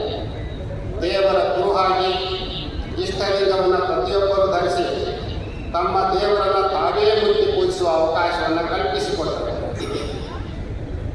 ಕೆಲವು ಧರ್ಮಗಳಲ್ಲಿ ಸ್ತ್ರೀಯರಿಗೆ ಧಾರ್ಮಿಕ ಸ್ವಾತಂತ್ರ್ಯ ಇಂದಿಗೂ ಇಲ್ಲ. ಆದರೆ ಬಸವಣ್ಣನವರು ಪುರುಷರಂತೆ ಎಲ್ಲ ಹಕ್ಕು ಅವಕಾಶಗಳನ್ನು ಸ್ತ್ರೀಯರಿಗೂ ಕೊಟ್ಟರು. ಅವರು ಕೂಡ ಇಷ್ಟಲಿಂಗ ಧರಿಸಲಿಕ್ಕೆ ಅವಕಾಶವನ್ನು ಮಾಡಿಕೊಟ್ಟರು.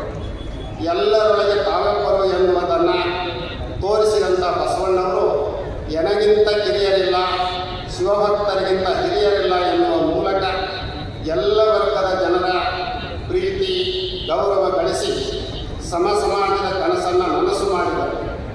ಧಾರ್ಮಿಕ ನೆಲಗಟ್ಟಿನ ಮೇಲೆ ರಾಜಕೀಯ ಇರಬೇಕೆಂದು ಪ್ರಜಾಪ್ರಭುತ್ವದ ಮಹತ್ವವನ್ನು ಎತ್ತಿ ಹಿಡಿದರು. ಅವರ ಧರ್ಮ ಎಲ್ಲರನ್ನೂ ಒಳಗೊಳ್ಳುವಂಥ ಬಯಲು ಧರ್ಮವಾಯಿತು. ಒಬ್ಬ ಲಿಂಗ ಮುಟ್ಟಿದ ಕಾರಣ ಪೂರ್ವ ಕುಲಗಳಿಗೂ ಶಿವಕುಲಜನಾಗುವುದು. ಶಿವಕುಲಜ ತನ್ನ ಮತ್ತು ಸಮಾಜದ ಕಲ್ಯಾಣಕ್ಕಾಗಿ ಕಾಯಕ ಮಾಡಲೇಬೇಕು. ಕಾಯಕಕ್ಕೆ ಗೌರವ ಬರುವುದು ದಾಸೋಹ ತತ್ವವನ್ನು ಅಳವಡಿಸಿಕೊಂಡಾಗ ಮಾತ್ರ. ಬಸವಣ್ಣನವರು ಎಲ್ಲರನ್ನೂ ನಮ್ಮವರು ಎಂದು ಅಪ್ಪಿಕೊಂಡರು. ಅದರಲ್ಲೂ ತಳ ಸಮುದಾಯದ ಮಾದಾರ ಚೆನ್ನಯ್ಯನವರನ್ನು ಅಪ್ಪ ಎಂದು, ಡೋಹರ ಚಕ್ಕಯ್ಯನವರನ್ನು ಬೊಪ್ಪ ಎಂದು, ಕಿನ್ನರಿ ಬೊಮ್ಮಣ್ಣನವರನ್ನು ಸಹೋದರ ಎನ್ನುತ್ತಾ ಜಾತಿಯ ವಿಷಬೀಜವನ್ನು ಸುಟ್ಟು ಹಾಕಿದರು. ತಮ್ಮ ಹುಟ್ಟನ್ನೇ ಅಪವರ್ಗೀಕರಣಗೊಳಿಸಿಕೊಂಡು ಡೋಹರ ಚಕ್ಕಯ್ಯ, ಮಾದಾರ ಚೆನ್ನಯ್ಯ ಇವರ ಮನೆಯ ದಾಸಿಯರ ಅಕ್ರಮ ಸಂಬಂಧದ ಕೂಸು ತಾವೆಂದರು. ಯಜ್ಞ ಯಾಗ ಬಲಿ ಇಂಥವುಗಳನ್ನು ನೇರವಾಗಿ ವಿರೋಧಿಸಿದರು.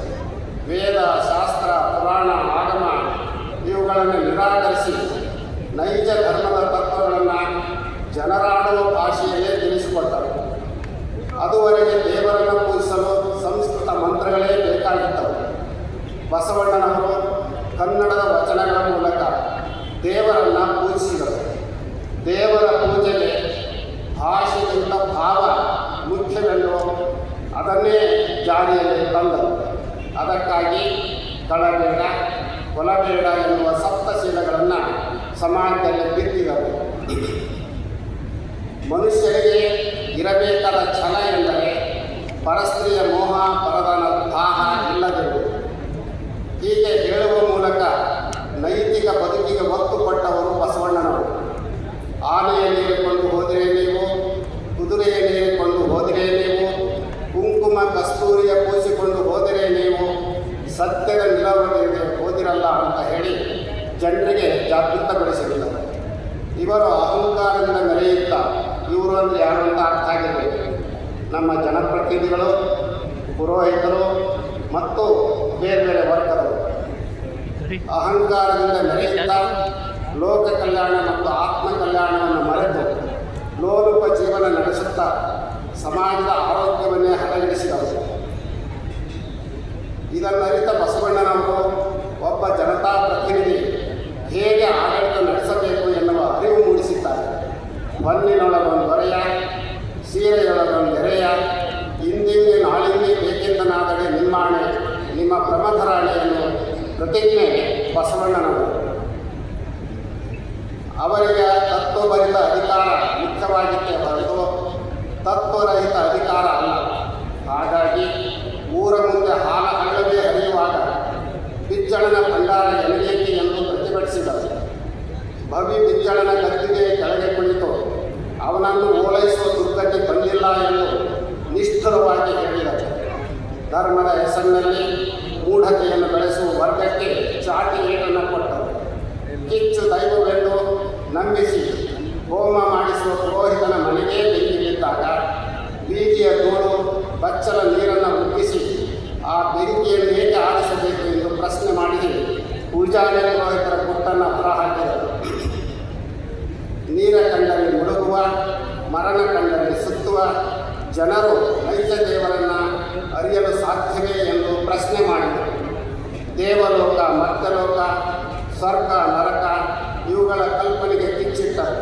ಅದಕ್ಕೆ ಹೊಸ ಅರ್ಥವನ್ನು ಕೊಟ್ಟರು. ಸತ್ಯ ಹೇಳುವುದೇ ದೇವಲೋಕ, ಸುಳ್ಳಾಡುವುದೇ ಮರ್ತ್ಯಲೋಕ, ಆಚಾರವೇ ಸ್ವರ್ಗ, ಅನಾಚಾರವೇ ನರಕ. ಪ್ರಜಾಪ್ರಭುತ್ವದ ಮೌಲ್ಯಗಳಿಗೆ ಮತ್ತು ಮಾನವ ಹಕ್ಕುಗಳ ಪ್ರತಿಪಾದನೆಗೆ ಬೀಜ ಬಿತ್ತಿ ಹುಲುಸಾದ ಬೆಳೆ ತೆಗೆದವರು ಬಸವಣ್ಣನವರು. ಅವರು ಯುಗದ ಉತ್ಸಾಹ ಎನ್ನುತ್ತಾರೆ ಅಲ್ಲಮ ಪ್ರಭುದೇವರು. ಬಸವಣ್ಣನವರಲ್ಲಿ ಬುದ್ಧನ ದಯೆ, ಮಹಾವೀರನ ಕರುಣೆ, ಗಾಂಧೀಜಿಯವರ ಸತ್ಯ, ಡಾಕ್ಟರ್ ಅಂಬೇಡ್ಕರ್ ಅವರ ಸಾಂವಿಧಾನಿಕ ಮೌಲ್ಯಗಳು ಅಡಕವಾಗಿವೆ. ಅವರದು ಸಮಗ್ರ ಕ್ರಾಂತಿ. ಧಾರ್ಮಿಕವಾಗಿ ಬಸವಣ್ಣನವರು ಸರ್ವಮಾನ್ಯವಾದ ಧರ್ಮದ ತತ್ವಗಳನ್ನು ಜಾರಿಯಲ್ಲಿ ತಂದರು. ಅದು ಲಿಂಗಾಯತ ಧರ್ಮ ಎನ್ನುವ ಹೆಸರನ್ನು ಪಡೆದುಕೊಂಡಿತು. ಹೀಗೆ ಸಾಮಾಜಿಕ, ಧಾರ್ಮಿಕ, ಸಾಹಿತ್ಯಿಕ, ರಾಜಕೀಯ ಕ್ಷೇತ್ರಗಳಲ್ಲಿ ಪರಿವರ್ತನೆ ತಂದ ಬಸವಣ್ಣನವರನ್ನು ಸಾಂಸ್ಕೃತಿಕ ನಾಯಕ ಎನ್ನದೆ ಇನ್ನಾರಿಗೆ ಈ ಗೌರವ ಸಲ್ಲಿಸಲು ಸಾಧ್ಯ. ಈ ದೃಷ್ಟಿಯಿಂದಲೇ ನಮ್ಮನ್ನು ಒಳಗೊಂಡಂತೆ ಅನೇಕ ಮಠಾಧೀಶರು, ಚಿಂತಕರು, ಸಾಹಿತಿಗಳು 2024 ಜನವರಿ 8ರಂದು ಬೆಂಗಳೂರಿನಲ್ಲಿ ಮುಖ್ಯಮಂತ್ರಿ ಸಿದ್ದರಾಮಯ್ಯನವರನ್ನು ಕಂಡು ಬಸವಣ್ಣನವರನ್ನು ಕರ್ನಾಟಕದ ಸಾಂಸ್ಕೃತಿಕ ನಾಯಕ ಎಂದು ಘೋಷಣೆ ಮಾಡುವಂತೆ ಒತ್ತಾಯಿಸಿದ್ದರು. ಆಗ ಮುಖ್ಯಮಂತ್ರಿಗಳು, ನಾನು ಬಸವ ತತ್ವದಲ್ಲೇ ನಂಬಿಕೆ ಇಟ್ಟವು, ಘೋಷಣೆ ಮಾಡಲು ನನ್ನ ತಕರಾರಿಲ್ಲ, ಆದರೂ ಮಂತ್ರಿಮಂಡಲದ ಸಭೆಯಲ್ಲಿ ಚರ್ಚಿಸುವುದು ಅನಿವಾರ್ಯ, ಅದಕ್ಕಾಗಿ ಕಾಲಾವಕಾಶ ಬೇಕು ಎಂದಿದ್ದರು. ಮುಂದೆ ಒಂದೇ ವಾರದಲ್ಲಿ ಮಂತ್ರಿಮಂಡಲ ಸಭೆಯಲ್ಲಿ ಚರ್ಚಿಸಿ 18ರಂದು ಬಸವಣ್ಣ ಕರ್ನಾಟಕದ ಸಾಂಸ್ಕೃತಿಕ ನಾಯಕ ಎಂದು ಘೋಷಣೆ ಮಾಡಿದರು. ಇದು ಅವರ ಬಸವ ತತ್ವಕ್ಕೆ, ಬಸವಾಭಿಮಾನಕ್ಕೆ ಸಾಕ್ಷಿಯಾಗಿದೆ. ಬಸವಾದಿ ಶರಣರ ವಚನಗಳಲ್ಲಿ ಪ್ರಗತಿಪರ ಚಿಂತನೆ, ಜೀವಪರ ಕಾಳಜಿ, ಸಕಲ ಜೀವಾತ್ಮರ ಒಳಿತು ಇದೆ. ಕನ್ನಡವನ್ನು ಧರ್ಮದ ಭಾಷೆಯನ್ನಾಗಿ ಮಾಡಿ ಅಪ್ಪಟ ಕನ್ನಡ ಧರ್ಮವನ್ನು ನೀಡಿದವರು ಬಸವಣ್ಣನವರು. ಅವರು ಕರ್ನಾಟಕದ ಸಾಂಸ್ಕೃತಿಕ ನಾಯಕ ಆದರೆ ಸಾಲದು. ಅವರ ತತ್ವಾದರ್ಶಗಳು ಭಾರತ ಮತ್ತು ವಿಶ್ವಕ್ಕೆ ಸಲ್ಲುವಂಥವು. ಅವು ಹಿಂದೆ, ಇಂದು ಮತ್ತು ಮುಂದೆ ಸಹ ಪ್ರಸ್ತುತವಾದವು. ಹಾಗಾಗಿ ಅವರು ವಿಶ್ವಗುರು ಮತ್ತು ವಿಶ್ವದ ಸಾಂಸ್ಕೃತಿಕ ಎಂದಾದರೆ, ನಾಯಕ ಎಂದಾದರೆ ಅದರಿಂದ ಗೌರವ ಬಸವಣ್ಣನವರಿಗೆ ಅಲ್ಲ, ವಿಶ್ವದ ಎಲ್ಲ ವರ್ಗದ ಜನರಿಗೆ. ಕರ್ನಾಟಕ ಸರ್ಕಾರ ಬಸವಣ್ಣನವರನ್ನು ಕರ್ನಾಟಕದ ಸಾಂಸ್ಕೃತಿಕ ನಾಯಕ ಎಂದು ಘೋಷಣೆ ಮಾಡಿ 1.5 ವರ್ಷದ ಮೇಲಾಗಿದೆ. ಘೋಷಣೆಯ ಜೊತೆಗೆ ಅವರ ತತ್ವಗಳ ಪ್ರಸಾರ ಮತ್ತು ಅನುಷ್ಠಾನ ಮೊದಲು ಕರ್ನಾಟಕದ ಮಠಾಧಿಪತಿಗಳಲ್ಲಿ ಮತ್ತು ಜನಪ್ರತಿನಿಧಿಗಳಲ್ಲಿ ಜಾರಿ ಮಾಡಬೇಕಾಗಿದೆ. ಆಗ ಅವರೆಲ್ಲರೂ ಕೂಡ ಕಾಯಕ, ದಾಸೋಹ, ಜಾತ್ಯತೀತತೆ, ಸಮಾನತೆ ಇಂಥ ತತ್ವಗಳನ್ನು ಚಾಚು ತಪ್ಪದೆ ಪಾಲಿಸಲು ಸಾಧ್ಯವಾಗುತ್ತದೆ. ಅವರ ದುರಾಡಳಿತ, ದುಷ್ಕೃತ್ಯ, ಭ್ರಷ್ಟಾಚಾರ, ಸ್ವಜನ ಪಕ್ಷಪಾತ ಮುಂತಾದವುಗಳಿಗೆ ಅವಕಾಶ ಇರುವುದಿಲ್ಲ. ಈ ನಿಟ್ಟಿನಲ್ಲಿ ಮುಖ್ಯಮಂತ್ರಿಗಳಲ್ಲಿ ನಾವು ಮನವಿ ಮಾಡುವಂಥದ್ದು, ಜನಪ್ರತಿನಿಧಿಗಳಿಗೆ ಬಸವ ತತ್ವದ ನೆಲೆಯಲ್ಲಿ ಪ್ರತಿ ವರ್ಷ ತರಬೇತಿ ನೀಡಬೇಕು. ಅದರಿಂದ ಅವರ ಆತ್ಮಾವಲೋಕನಕ್ಕೆ ದಾರಿಯಾಗಬೇಕು. ಆಗ ಬಸವಣ್ಣನವರನ್ನು ಕರ್ನಾಟಕದ ಸಾಂಸ್ಕೃತಿಕ ನಾಯಕ ಎಂದು ಘೋಷಣೆ ಮಾಡಿದ್ದು ಸಾರ್ಥಕವಾಗುತ್ತದೆ. ಬಸವ ಸಂಸ್ಕೃತಿ ಅಭಿಯಾನ ಇಷ್ಟೊಂದು ಯಶಸ್ವಿಯಾಗಲಿಕ್ಕೆ ತನು, ಮನ, ಧನದಿಂದ ದುಡಿದಂಥವರು ಲೆಕ್ಕವಿಲ್ಲದಷ್ಟು ಜನರು. ಜಾಗತಿಕ ಲಿಂಗಾಯತ ಮಹಾಸಭೆ, ಅಖಿಲ ಭಾರತ ವೀರಶೈವ ಮಹಾಸಭೆ, ವಿವಿಧ ಬಸವಪರ ಸಂಘಟನೆಗಳು, ಬಸವಾಭಿಮಾನಿಗಳು ಇದರಲ್ಲಿ ಸೇರುತ್ತಾರೆ. ಅನೇಕ ಕಿರಿಕಿರಿಯ ಮಠಾಧೀಶರು ತಮ್ಮ ಸ್ಥಾನಮಾನದ ಹಮ್ಮು ಬಿಮ್ಮುಗಳನ್ನು ಬಿಟ್ಟು ಜನರ ಜೊತೆ ಬೆರೆತು ಅಭಿಯಾನ ಸಫಲ ನೀಡಲು ಕಾರಣರಾಗುತ್ತಾರೆ. ಶಿವಸಂಚಾರದ ಸಂಗೀತ ಕಲಾವಿದರು, ಜಂಗಮದಡಿಗೆ ನಾಟಕದ ಕಲಾವಿದರು ಬಸವ ತತ್ವ ಪ್ರಸಾರಕ್ಕೆ ಶ್ರದ್ಧೆಯಿಂದ ಸೇವೆ ಸಲ್ಲಿಸಿದ್ದಾರೆ. ವಚನ ಟಿವಿ ಯುವಕರು ಎಲ್ಲ ಕಾರ್ಯಕ್ರಮಗಳನ್ನು ಪರಿಣಾಮಕಾರಿಯಾಗಿ ಪ್ರಸಾರ ಮಾಡಿದ್ದಾರೆ. ಪತ್ರಿಕೆ, ದೃಶ್ಯ ಮಾಧ್ಯಮದವರು ತಮ್ಮ ಕಾಯಕವನ್ನು ನಿರ್ವಹಿಸಿದ್ದಾರೆ.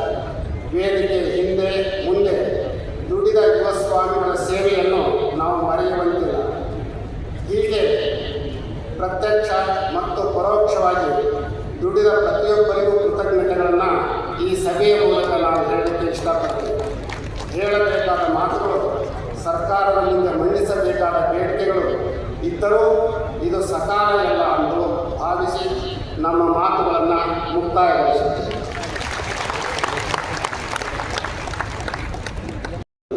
ಈ ಅಭಿಯಾನದ ಸಮಾರೋಪ ಸಮಾರಂಭದಲ್ಲಿ ಭಾಗವಹಿಸಿರುವ ನಮ್ಮ ಗೌರವಿತ ಮುಖ್ಯಮಂತ್ರಿಗಳು, ಅತಿ ಹೆಚ್ಚು ಕರ್ನಾಟಕದ ಬಜೆಟ್ ಮಂಡಿಸಿದ ಖ್ಯಾತಿಗೆ ಪಾತ್ರ ಆಗ್ತಾ ಇರುವಂತಹ ಸನ್ಮಾನ್ಯ ಶ್ರೀ ಸಿದ್ದರಾಮಯ್ಯರವರೇ, ಎಂ ಪಿ ಪಾಟೀಲ್ರವರೇ, ಶರಣ್ ಪಾಟೀಲ್ರವರೇ, ಪಾಟೀಲ್ರವರೇ, ಎಲ್ಲ ವೇದಿಕೆಯಲ್ಲಿರುವ ಎಲ್ಲ ಗಣ್ಯ ವ್ಯಕ್ತಿಗಳೇ, ಆತ್ಮೀಯ ತಾಯಿಗಳೇ, ಇಂದು ನಾವೆಲ್ಲರೂ ಕೂಡ 1 ತಿಂಗಳಿಂದ ನಡೆದು ಬಂದಂತಹ ಬಸವ ಸಂಸ್ಕೃತಿ ಅಭಿಯಾನದ ಸಮಾರೋಪ ಸಮಾರಂಭದಲ್ಲಿ ಪಾಲ್ಗೊಂಡಿರುವಂತಹ ಅವರು ಈ ಸಂಸ್ಕೃತಿಗೆ ಅಥವಾ ಬಸವಣ್ಣನವರ ವಿಚಾರಗಳಿಗೆ ಪ್ರಾರಂಭವಿದೆಯೇ ಹೊರತು ಅದಕ್ಕೆ ಸಮಾರೋಪ ಅನ್ನುವಂಥದ್ದಿಲ್ಲ.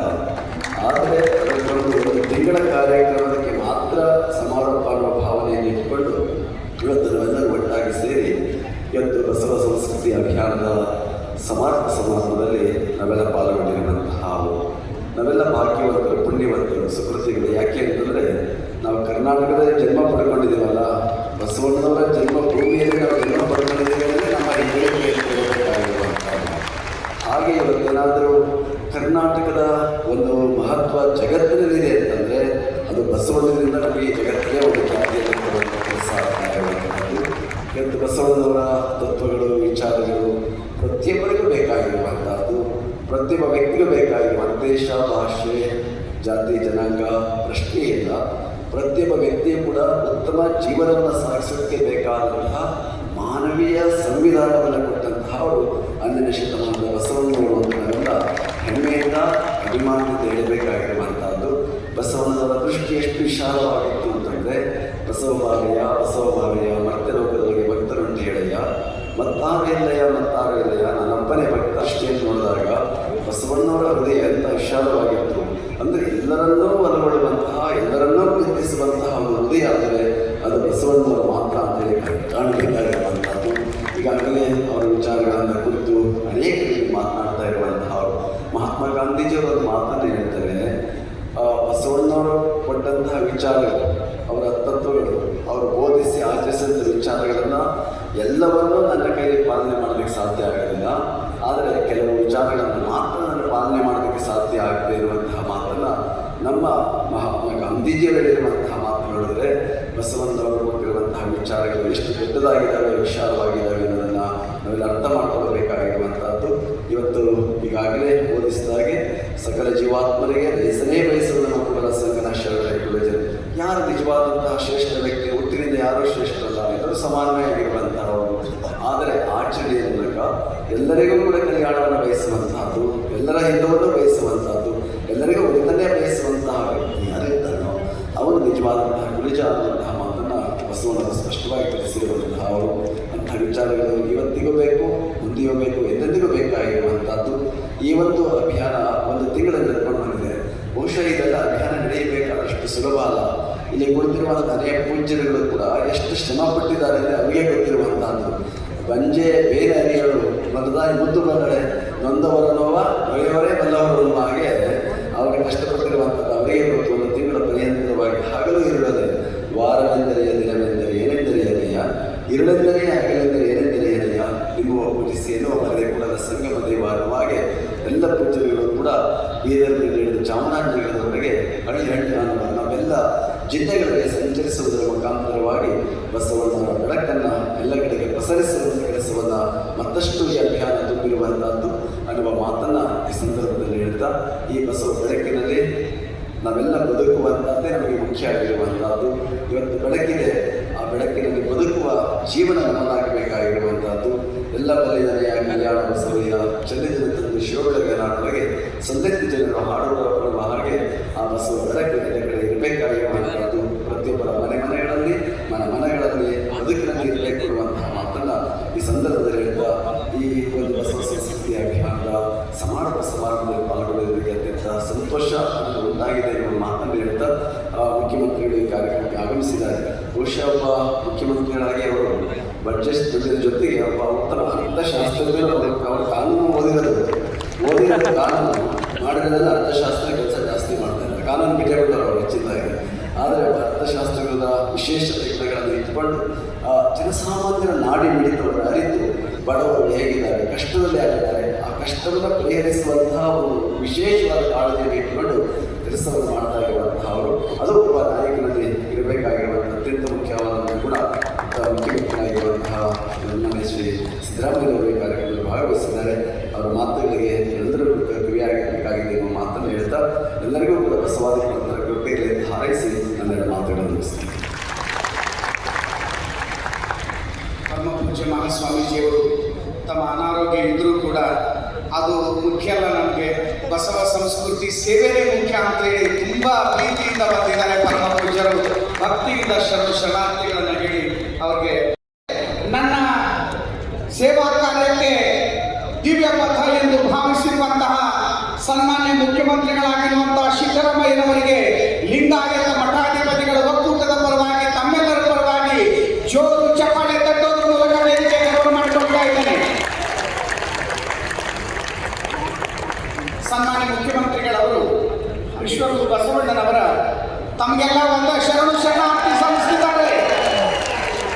ತಮಗೆಲ್ಲ ಶರಣಾರ್ಥಿಯನ್ನು ಸಮರ್ಪಣೆ ಮಾಡ್ತಿದ್ದಾರೆ.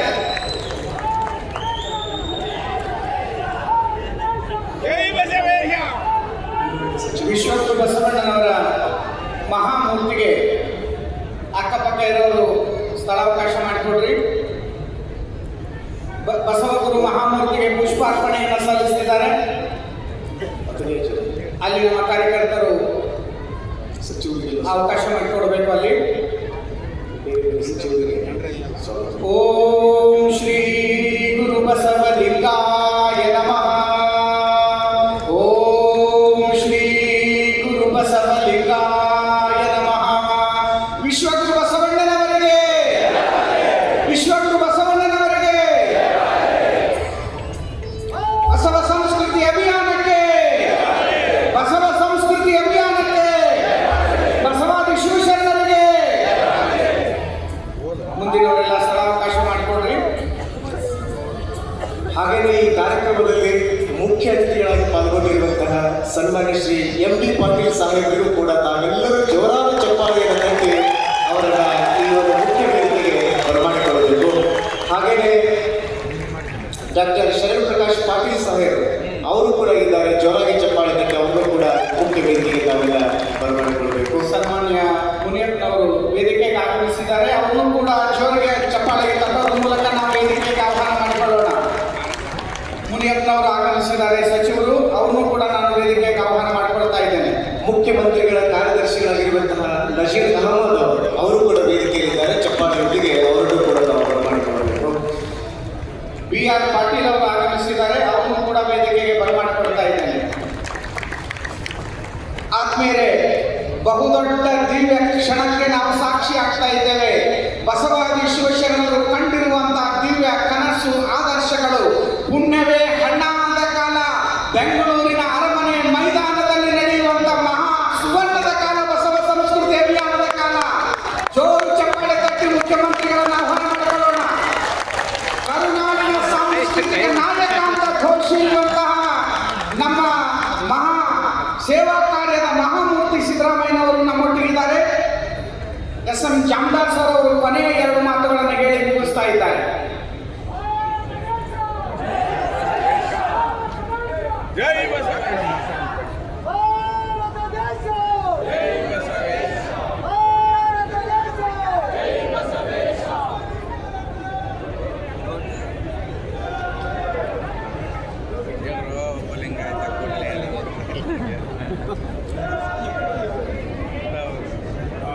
ಸನ್ಮಾನ್ಯ ಮುಖ್ಯಮಂತ್ರಿಗಳಿಗೆ ತಮ್ಮೆಲ್ಲರ ಪರವಾಗಿ ಮತ್ತೊಮ್ಮೆ ಹಾರ್ದಿಕ ಸ್ವಾಗತವನ್ನು ಬಯಸುತ್ತಾ, ಅವರ ಬಗ್ಗೆ ನಾನು ಹೇಳಿರುವಾಗ ಅವರ ಆಗಮನವಾಗಿದ್ದು ನಮ್ಮೆಲ್ಲರಿಗೆ ಬಹಳ ಸಂತೋಷ.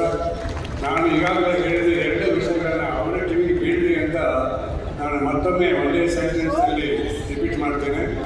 ಸನ್ಮಾನ್ಯ ಸಿದ್ದರಾಮಯ್ಯನವರು ಕಳೆದ 7 ವರ್ಷಗಳ ಅವಧಿಯಲ್ಲಿ ಲಿಂಗಾಯತ ಸಮುದಾಯಕ್ಕಾಗಿ ಮಾಡಿದ ಕಾರ್ಯಗಳನ್ನು ನಾವು ನೆನೆಸಿಕೊಳ್ಳುವುದು ಈ ಶುಭ ಸಂದರ್ಭದಲ್ಲಿ ಅದಕ್ಕಾಗಿ ನಾನು ಈಗಾಗಲೇ 2 ಮಾತನ್ನು ಹೇಳಿದ್ದೇನೆ. ಮೊದಲೇದು, ಮಹಿಳಾ ವಿಶ್ವವಿದ್ಯಾಲಯಕ್ಕೆ ಮಹಾಶಿವಶರಣೆ ಅಕ್ಕಮಾತೆ ಹೆಸರು ಇಟ್ಟಿದ್ದು ಮಾನ್ಯ ಸಿದ್ದರಾಮಯ್ಯ. ಅದಾದ ನಂತರ ಬಸವಣ್ಣನವರ ಭಾವಚಿತ್ರವನ್ನು ಎಲ್ಲ ಸರ್ಕಾರಿ ಕಚೇರಿಗಳಲ್ಲಿ ಹಾಕಬೇಕು ಅನ್ನೋ ಆದೇಶ ಕೊಟ್ಟವರು ಮಾನ್ಯ ಸಿದ್ದರಾಮಯ್ಯ. ಅದೇ ರೀತಿ ಶಿವಮೊಗ್ಗ ನಗರದಲ್ಲಿದ್ದಂಥ ಜಿಲ್ಲಾ ಕಾರ್ಮಿಕರನ್ನು ಖಾಲಿ ಮಾಡಿಸಿ ಊರು ಹೊರಗಡೆ ಶಿಫ್ಟ್ ಮಾಡಿದಾಗ ಅಲ್ಲಿಂದ ಒಟ್ಟು ಒಂದು 60-70 ಎಕರೆ ಜಮೀನಿನಲ್ಲಿ ಉದ್ಯಾನವನ್ನು ನಿರ್ಮಿಸಿ ಆ ಉದ್ಯಾನಕ್ಕೆ ಅಲ್ಲಮಪ್ರಭು ಉದ್ಯಾನ ಹೆಸರಿಟ್ಟವರು. ಅದೇ ರೀತಿ ಎಲ್ಲದಕ್ಕೂ ಮಹತ್ವದ ಒಂದು ನಿರ್ಣಯವನ್ನು ತೆಗೆದುಕೊಂಡು, ಅದು ಐತಿಹಾಸಿಕ ನಿರ್ಣಯ, ನಿಮ್ಗೆಲ್ಲರಿಗೂ ಗೊತ್ತಿದೆ. ಏನು, 2017ರಲ್ಲಿ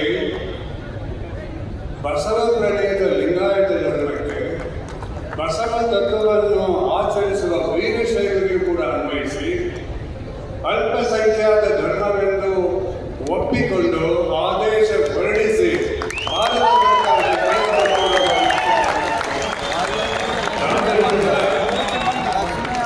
ಮುಂದೆ ಅನುಭವ ಮಂಟಪವನ್ನು ಮತ್ತೆ ಪುನರ್ನಿರ್ಮಾಣ ಮಾಡಬೇಕಂತ ಮಹದಾಸೆಯಿಂದ ಮಾನ್ಯ ಗುರುಬಸವಣ್ಣನವರ ಅಧ್ಯಕ್ಷತೆಯಲ್ಲಿ ಒಂದು ವಿಶೇಷ ಕಮಿಟಿಯನ್ನು ಮಾಡಿ ಅವರ ವರದಿಯನ್ನು ಪಡೆದು 740 ಕೋಟಿ ರೂಪಾಯಿಗಳ ಒಂದು ಮಹತ್ ಕಾರ್ಯಗಳನ್ನು ಮಾಡೋದಕ್ಕೆ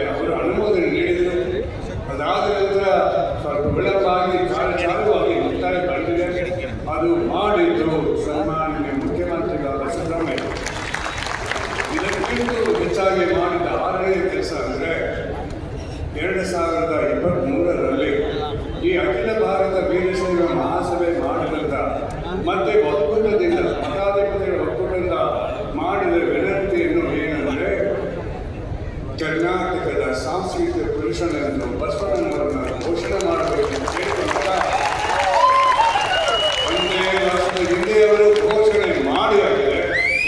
ಅದಕ್ಕೋಸ್ಕರವಾಗಿ ನಾವು ಅವರಿಗೆ ಅಭಿನಂದನೆ ಸಲ್ಲಿಸಲಿಕ್ಕೆ ಈ ಒಂದು ಬೃಹತ್ ಸಭೆಯನ್ನು ಕರೆದಿದ್ದೇವೆ. ಅವರಿಗಿಂತ ಈ ಸನ್ಮಾನವನ್ನು ಸ್ವೀಕರಿಸುವ ಅರ್ಹವಾದ ವ್ಯಕ್ತಿ ನಮಗೆ ಕಾಣಲಿಕ್ಕಿಲ್ಲ. ಆದ್ದರಿಂದ ಈ ಶುಭ ಸಂದರ್ಭದಲ್ಲಿ ನಾವು ನೀವೆಲ್ಲರೂ ಸೇರಿಕೊಂಡು ಪೂಜ್ಯ ಮಠಾಧೀಶರ ಹಸ್ತದಿಂದ ಅವರಿಗೆ ಸನ್ಮಾನ ಮಾಡಿ ಅವರು ಮಾಡಿದ ಮಹಾ ಉಪಕಾರಕ್ಕಾಗಿ ಅವರನ್ನು ಅಭಿನಂದಿಸಲು ಮುಂದಾಗೋಣ. ತಾವೆಲ್ಲರೂ ತರಣಿಸೋಣ.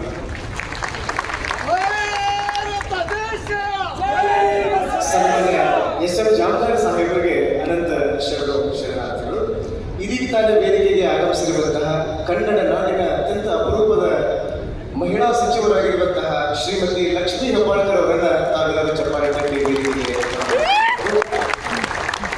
ಹಾಗೆಯೇ ಕಿತ್ತೂರಿನ ಶಾಸಕರಾಗಿರುವಂತಹ ಸನ್ಮಾನ್ಯ ಶ್ರೀ ಬಾಬಾ ಸಾಹೇಬ್ ಪಾಟೀಲ್ರನ್ನು ಕೂಡ ತಾವೆಲ್ಲರೂ ಚಪ್ಪಾಳೆ ತಟ್ಟಿ ವೇದಿಕೆಗೆ ಮಾಡಬೇಕು.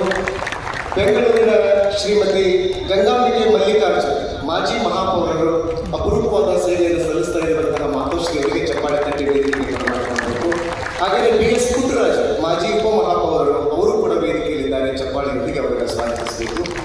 ಅಪರೂಪದ ಉದ್ಯಮಿಗಳಾಗಿರುವಂತಹ ಸನ್ಮಾನ್ಯ ಶ್ರೀ ಅಶೋಕ್ ಖೇಡಿ ಅವರು ಮಾಜಿ ಶಾಸಕರಾಗಿ ಸೇವೆ ಸಲ್ಲಿಸಿರುವಂತವರು ಅವರು ವೇದಿಕೆಯಲ್ಲಿದ್ದಾರೆ. ಅವರನ್ನು ಕೂಡ ಚಪ್ಪಾಳೆಯೊಂದಿಗೆ ವೇದಿಕೆಗೆ ಸ್ವಾಗತಿಸಿಕೊಳ್ಳಬೇಕು. ಮಾಜಿ IAS ಅಧಿಕಾರಿಗಳಾಗಿ ಶರಣ ಚಿಂತಕರಾಗಿರುವಂತಹ ಶ್ರೀ ಸೋಮಶೇಖರ್ ಸಾಹೇಬರು ವೇದಿಕೆಯಲ್ಲಿದ್ದಾರೆ. ಚಪ್ಪಾಳೆಯೊಂದಿಗೆ ಅವರನ್ನು ಕೂಡ ವೇದಿಕೆಗೆ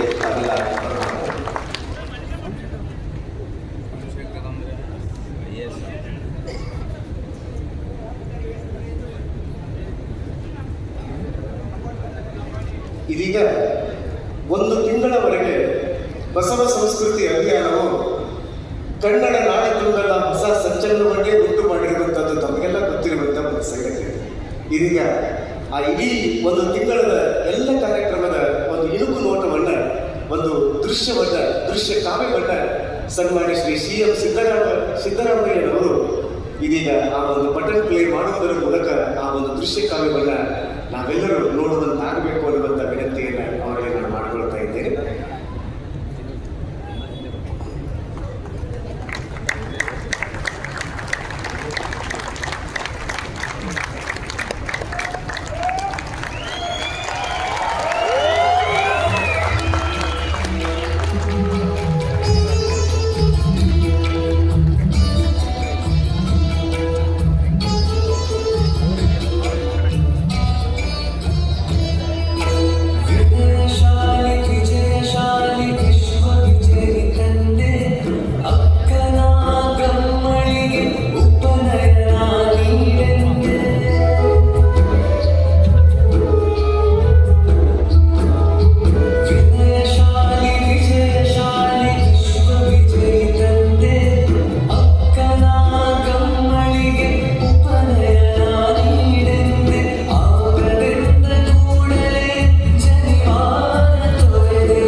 ಭಾಗವಹಿಸ್ತಾ ಇದ್ದೇನೆ.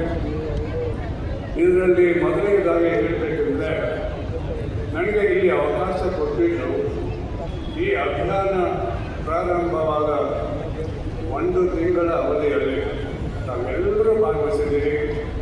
ಅತ್ಯಂತ ವಿಜೃಂಭಣೆಯಿಂದ ಪ್ರತಿಯೊಂದು ಜಿಲ್ಲೆಯಲ್ಲಿ ಅತ್ಯಂತ ಯಶಸ್ವಿಯಾಗಿ ಈ ಅಭಿಯಾನ ನಡೆದಿದೆ. ಅದರ ಬೆನ್ನೆಲುಬುಗಳು ನೀವೆಲ್ಲರೂ. ಅದರ ಜೊತೆಗೆ ನಿಮ್ಮನ್ನೆಲ್ಲ ಸಂಗ್ರಹಿಸಿ ಸಕಾಲಕ್ಕೆ ಮಾಹಿತಿ ಕೊಟ್ಟು ಪ್ರತಿಯೊಂದು ಜಿಲ್ಲೆಯಲ್ಲಿ ನಿಮ್ಮನ್ನು ಸಮಾರಂಭಕ್ಕೆ ಬರುವಂತೆ ಮಾಡುವಲ್ಲಿ 6 ಪ್ರಮುಖ ಲಿಂಗಾಯತ ಸಂಸ್ಥೆಗಳ ಪ್ರತಿನಿಧಿಯಾಗಿ ನಾನು ನಿಂತಿದ್ದೇನೆ ವೈಯಕ್ತಿಕವಾಗಿ. ಮೊದಲನೆಯದು ಜಾಗತಿಕ ಲಿಂಗಾಯತ ಮಹಾಸಭೆ. ಈ ಜಾಗತಿಕ ಲಿಂಗಾಯತ ಮಹಾಸಭೆ ಇದಕ್ಕೆ ನಮ್ಮ ಪೂಜ್ಯ ಸಾವಿರಳ್ಳಿ ಶ್ರೀಗಳು ಕಳೆದ ಡಿಸೆಂಬರ್ ತಿಂಗಳಲ್ಲಿ ಒಂದು ಸೂಚನೆಯನ್ನು ನೀಡಿದರು. ಈ ರೀತಿಯ ಕಾರ್ಯಕ್ರಮ ಹಮ್ಮಿಕೊಳ್ಳಬೇಕಂತ ಮಾಡಿದ್ದೇವೆ. ಅದಕ್ಕೆ ನಿಮ್ಮ ಅಭಿಪ್ರಾಯ ತಿಳಿಸಿ ನಾವು ಒಪ್ಕೊಂಡಿದ್ದೇವೆ. ಅಂದಿನಿಂದ ಡಿಸೆಂಬರ್ ಕಳೆದ ವರ್ಷದಿಂದ ಇಲ್ಲಿಯವರೆಗೆ ನಿರಂತರವಾದ ಯೋಜನೆಯನ್ನು ಮಾಡಿ ಪ್ರತಿ ಜಿಲ್ಲೆಯಲ್ಲಿ ಸಂಘಟನೆಯನ್ನು ಮಾಡಿ ಕೇವಲ ಜಾಗತಿಕ ಲಿಂಗಾಯತ ಮಹಾಸಭೆ ಅಷ್ಟೇ ಅಲ್ಲ, ಎಲ್ಲ ಬಸವಪರ ಲಿಂಗಾಯತ ಸಂಘಟನೆಗಳನ್ನು ಜಿಲ್ಲಾ ಮಟ್ಟದಲ್ಲಿ ಕ್ರೋಢೀಕರಿಸಿ ಅವರೆಲ್ಲರ ಮನವೊಲಿಸಿ ಇದರಲ್ಲಿ ಭಾಗವಹಿಸುವಂತೆ ಮಾಡುವಲ್ಲಿ ತನು ಮನ ಧನಗಳಿಂದ ಸೇವೆ ಸಲ್ಲಿಸಿದ ಜಾಗತಿಕ ಲಿಂಗಾಯತ ಮಹಾಸಭೆಯ 30 ಜಿಲ್ಲೆಯ ಎಲ್ಲ ಅಧ್ಯಕ್ಷರುಗಳಿಗೆ, ಪದಾಧಿಕಾರಿಗಳಿಗೆ, ಸಮಸ್ತ ಸದಸ್ಯರಿಗೆ ನಾವು ಚಿರಋಣಿಯಾಗಿದ್ದೇವೆ. ಅದೇ ರೀತಿ ಅಷ್ಟೇ ದೊಡ್ಡ ಪ್ರಮಾಣದಲ್ಲಿ ಸಹಾಯ ಮಾಡಿ ಗ್ರಾಮಗಳಿಂದ, ತಾಲೂಕುಗಳಿಂದ, ಜಿಲ್ಲೆಗಳಿಂದ ಜನರನ್ನು ಮಾಹಿತಿ ನೀಡಿ ಜನರಿಗೆ ಅವರೆಲ್ಲರೂ ಬರುವಂತೆ ಮಾಡುವಲ್ಲಿ ಅತ್ಯಂತ ಶ್ಲಾಘನೀಯ ಕೆಲಸ ಮಾಡಿದವರು ರಾಷ್ಟ್ರೀಯ ಬಸವ ದಳದವರು. ಅವರಿಗೆ ನಾವು ತುಂಬ ಕೃತಜ್ಞತೆಯನ್ನು ಈ ಮೂಲಕ ಸಲ್ಲಿಸುತ್ತೇವೆ. ಅದೇ ರೀತಿ 3ನೆಯ ಸಂಘಟನೆ ರಾಜ್ಯದ ಪ್ರತಿ ಜಿಲ್ಲೆಯಲ್ಲಿ ಶಾಖೆಗಳನ್ನು ಹೊಂದಿರತಕ್ಕಂಥ ಶರಣ ಸಾಹಿತ್ಯ ಪರಿಷತ್, ಅದರ ಅಧ್ಯಕ್ಷರು ನಮ್ಮೊಂದಿಗೆ ಇದ್ದಾರೆ. ಇವರೆಲ್ಲರೂ ಇಲ್ಲಿ ಭಾಗವಹಿಸಿದ್ದಾರೆ. ಅವರು ಸಾಹಿತ್ಯಿಕ ಕ್ಷೇತ್ರದಲ್ಲಿ ಬಹಳ ದೊಡ್ಡ ಸೇವೆಯನ್ನು ಮಾಡಿದ್ದಾರೆ.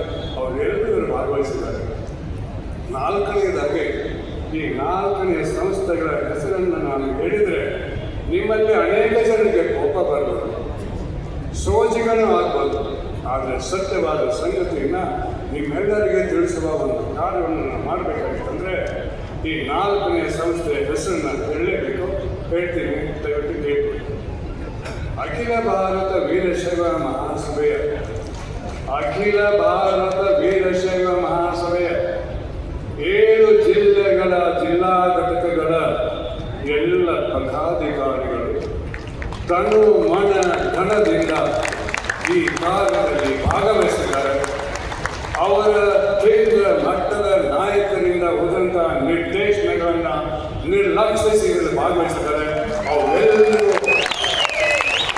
ಅವರೆಲ್ಲರಿಗೂ ತುಂಬ ಹೃದಯದ ಕೃತಜ್ಞತೆಯನ್ನು ನಾನು ಸಲ್ಲಿಸ್ತೇನೆ. ಅದೇ ರೀತಿ ಇಡೀ ಪ್ರತಿ ಜಿಲ್ಲೆಯಲ್ಲಿ, ಪ್ರತಿ ತಾಲೂಕಿನಲ್ಲಿ ಬಸವಣ್ಣನವರ ಹೆಸರನ್ನು ಹೇಳಿಕೊಂಡು ಹುಟ್ಟಿದಂಥ ಸಣ್ಣ ಪುಟ್ಟ ನೂರಾರು ಸಂಘಟನೆಗಳಿವೆ. ಅವರು ಎಲ್ಲರೂ ತಮ್ಮ ತಮ್ಮ ಜಿಲ್ಲಾ ಮಟ್ಟದಲ್ಲಿ, ತಾಲೂಕು ಮಟ್ಟದಲ್ಲಿ ಭಾಗವಹಿಸಿದ್ದಾರೆ. ಅವರಿಗೂ ನಾವು ತುಂಬ ಕೃತಜ್ಞರಾಗಿದ್ದೇವೆ.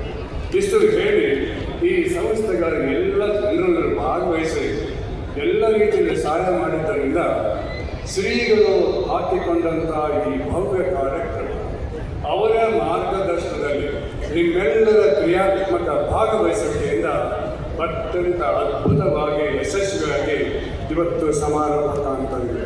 ಅದೆಲ್ಲರಿಗೂ ನಮ್ಮೆಲ್ಲರಿಗೂ ಈ ಮೂಲಕ ಕೃತಜ್ಞತೆಗಳನ್ನು ಸಲ್ಲಿಸಬಯಸ್ತೇವೆ. ಜೊತೆಗೆ ಇಷ್ಟು ಹೇಳಿದರೆ ಸಾಕು. 2ನೇ ಮಾತಿನ ಮುಂದೆ ಹೇಳ್ತೇನೆ. ಈ ಅಭಿಯಾನ ನಡೆಸಿದವರು ಸಮಸ್ತ ಬಸವಪರ ವಿರಕ್ತ ಮಠಗಳ ಮಠಾಧಿಪತಿ. ಇದೊಂದು ಐತಿಹಾಸಿಕ ಸಮಾರಂಭ. ಯಾಕೆ ಐತಿಹಾಸಿಕ? ಕೆಲವು ಐತಿಹಾಸಿಕ ಸತ್ಯ ನಿಮ್ಮ ಮುಂದೆ ಹೇಳ್ತೇನೆ. ನಿಮ್ಗೆಲ್ಲರಿಗೂ ಗೊತ್ತಿದೆ, ಪ್ರತಿಯೊಬ್ಬ ಲಿಂಗಾಯತನಿಗೆ ಗೊತ್ತಿದೆ. ಏನು ಗೊತ್ತಿದೆ?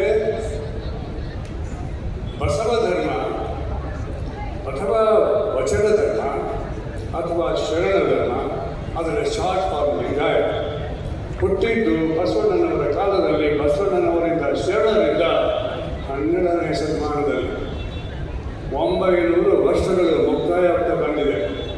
ಆದರೆ ಮೊದಲೇ 200 ವರ್ಷ ಈ ಧರ್ಮ ಅಜ್ಞಾತವಾಸವಾಗಿ ಎಲ್ಲಿ ಹೋಯಿತು ಯಾರಿಗೂ ಗೊತ್ತಾಗಲಿಲ್ಲ. 1422ರಿಂದ 1485 65 ವರ್ಷಗಳ ಅವಧಿಯಲ್ಲಿ ವಿಜಯನಗರ ಸಾಮ್ರಾಟರ ಒಂದು ರಾಜಾಶ್ರಯದಲ್ಲಿ, ರಾಜ ಬೆಂಬಲದೊಂದಿಗೆ ಈ ಧರ್ಮ 15ನೇ ಶತಮಾನದಲ್ಲಿ ಮತ್ತೊಮ್ಮೆ ಮೇಲೆ ಬಂತು. ಅದು ಇತಿಹಾಸ. ಮೇಲೆ ಬಂದಾಗ ಕೆಲವು ಸ್ಥಾನ ಪಲ್ಲಟಗಳಾದವು, ಕೆಲವು ದೋಷಗಳು ಕೂಡಿಕೊಂಡವು. ಅದರೆಲ್ಲರ ಫಲವನ್ನು ನಾವು ಇಂದು ಈ ಲಿಂಗಾಯತ ಸಮಾಜ ನೋಡ್ತಾ ಇದ್ದೇವೆ. ಅವು ಎಲ್ಲರನ್ನ ಸರಿಪಡಿಸಿ ಲಿಂಗಾಯತ ಸಮಾಜವನ್ನು ಸರಿದಾರಿಗೆ ತರಬೇಕಾದ ಭವ್ಯವಾದ, ಅತ್ಯಂತ ದೊಡ್ಡದಾದ ಮಹತ್ವದ ಜವಾಬ್ದಾರಿ ಎಲ್ಲ ನಮ್ಮ ಪೂಜ್ಯರ ಹೆಗಲ ಮೇಲೆ. ಇದನ್ನು ಹೇಳುವಾಗ ಇನ್ನೆರಡು ಮಾತನ್ನು ಹೇಳಬೇಕು. ನಿಮಗೆ ಸೋಜಿಗೆ ಅನಿಸ್ಬೋದು, ಸತ್ಯ. ಇದು ಐತಿಹಾಸಿಕ ಸತ್ಯ. ಯಾವುದು? ಈ ಧರ್ಮ ಹುಟ್ಟಿದ ಮೊದಲ 500 ವರ್ಷಗಳ ಅವಧಿಯಲ್ಲಿ ಲಿಂಗಾಯತ ಸಮುದಾಯದಲ್ಲಿ ಯಾವುದೇ ಮಠ ಇರಲಿಲ್ಲ. ಈ ಎಲ್ಲ ಮಠಗಳು ಹುಟ್ಟಿಕೊಂಡಿದ್ದು ಕಳೆದ 450 ವರ್ಷಗಳಲ್ಲದೆ. ಮೊದಲು ಕಾಲಾವತಿ ಅಂತ ಮಠಗಳು ಇದ್ದರು. ಅವರು ಲಿಂಗಾಯತರಲ್ಲ, ವೀರಶೈವರಲ್ಲ, ವೀರಶೈವ ಲಿಂಗಾಯತರಲ್ಲ. ಅವು ಒಂದು ವಿಚಿತ್ರ ರೀತಿಯ ಶೈವ ಸಂಪ್ರದಾಯದ ಒಂದು ಮಠಗಳು ಇದ್ದವು. ಬಸವಣ್ಣನವರ ಕಾಲದ ನಂತರ 14ನೇ ಶತಮಾನದ ನಂತರ ಆ ಕಾಲಾವತಿ ಮಠಗಳ ಹೆಸರೇ ಇಲ್ಲ. ಬಸವಣ್ಣನವರ ಧರ್ಮದಲ್ಲಿ ಲೀನವಾಗಿ ಹೋಗಿವೆ. ಕೆಲವು ಮಠಾಧೀಶರು ಈಗಲೂ ಹೇಳ್ತಿದ್ದಾರೆ ನಾವು ಕಾಲಾವತಿಗಳು. ಹೌದು, ಆದರೆ ಕಾಲಾವತಿಯ ಆಚರಣೆಗಳನ್ನು ಮಾಡಬೇಕಾದ್ರೆ ಮುಂದುವರಿಸಿ ಮುಖಕ್ಕೆ ಮಸಿ ಬಡಿಸಿಕೊಳ್ಳಿ. ಯಾಕಂದರೆ ಕಾಲಾವತಿ ಅಂದರೆ ಮುಖಕ್ಕೆ ಮಸಿ ಹಾಕಿಕೊಂಡು ಕರೆ ಮುಖದವನು ಅಂತ. ಅದನ್ನು ಮುಂದುವರಿಸಿದ್ರೆ ನೀವು ಕಾಲಾವತಿ ಅಂತ ಹೇಳ್ಕೊಳ್ಳಿ. ಇಲ್ಲ ಅಂದರೆ ಲಿಂಗಾಯತ ಮಠ ಅಂತ ಹೇಳಿ ಆ ಸ್ವಾಮಿಗಳ ಮಾತನ್ನು ತಿಳ್ಕೊಂಡು ಇದಾದಮೇಲೆ ಮಠಗಳು ಹುಟ್ಟಿದವು. ಎಷ್ಟು ಸಂಖ್ಯೆಯಲ್ಲಿ ಹುಟ್ಟಿದವು ಅಂದರೆ ನಮಗೆ ಈಗ ಸಕ್ರಿಯವಾದಂತಹ ಮಠಗಳ ಸಂಖ್ಯೆ ಸುಮಾರು 1000 ದಾಟುತ್ತದೆ.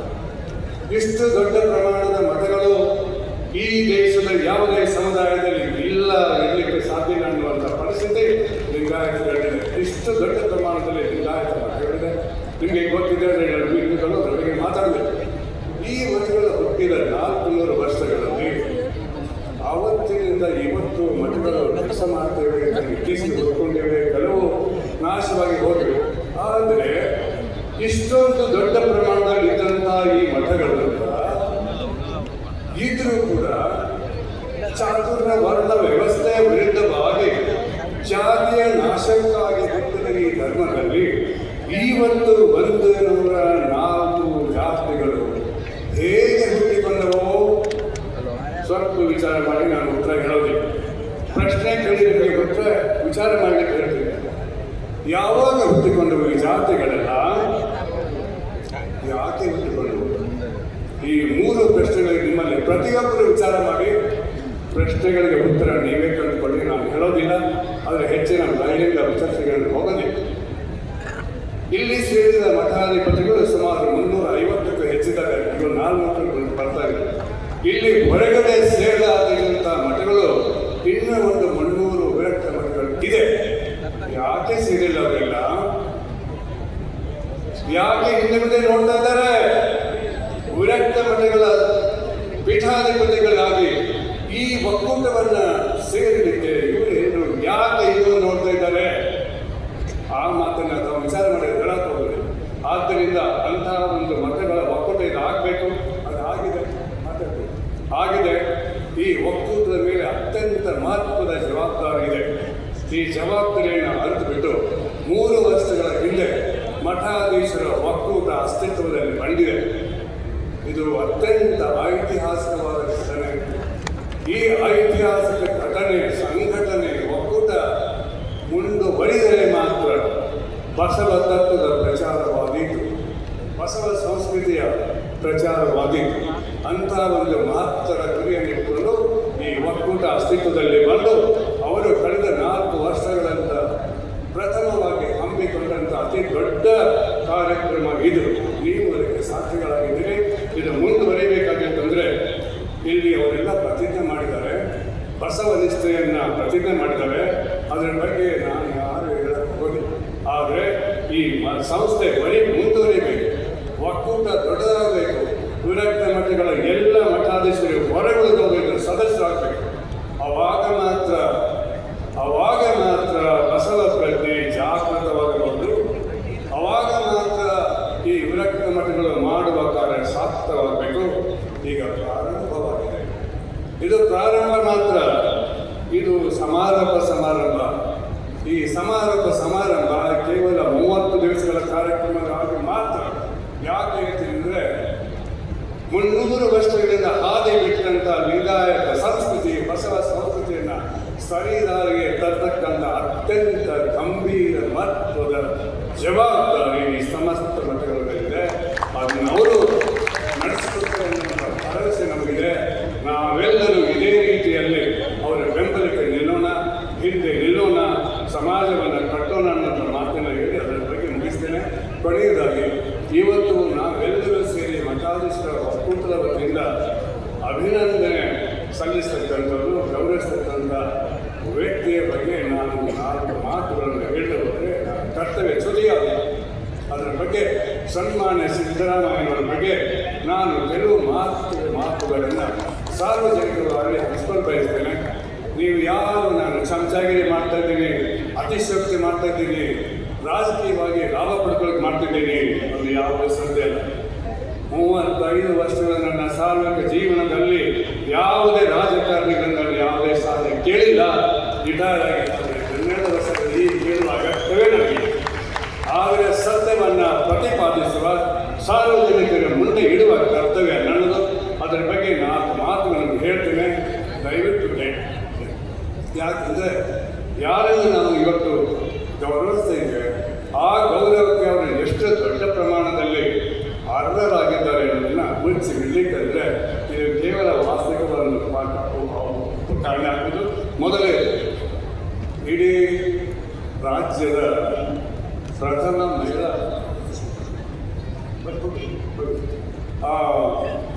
ಮಹಿಳಾ ವಿಶ್ವವಿದ್ಯಾಲಯ ಬಿಜಾಪುರದಲ್ಲಿ 2003ರಲ್ಲಿ ಪ್ರಾರಂಭ ಆಯಿತು. ಅದರ ವಿಶೇಷಾಧಿಕಾರಿಯಾಗಿ ಫಸ್ಟ್ ವೈದ್ಯ ಮಾಸ್ಟರ್ ಕೆಲಸ ಮಾಡೋದು ನಾನು. ಆದರೆ ಅವಧಿಯಲ್ಲಿ ಅಕ್ಕಮಹಾದೇವಿ ಮೇಳ ಸಾಗಬೇಕಾಗಿತ್ತು, ಆಗಲಿಲ್ಲ. 12 ವರ್ಷ ಹಾಗೆ ಬಿಟ್ಟು ಅದು ಸಿದ್ದರಾಮಯ್ಯನವರು ಬರುವಾಗೆ ಕಾಯ್ತಿತ್ತು.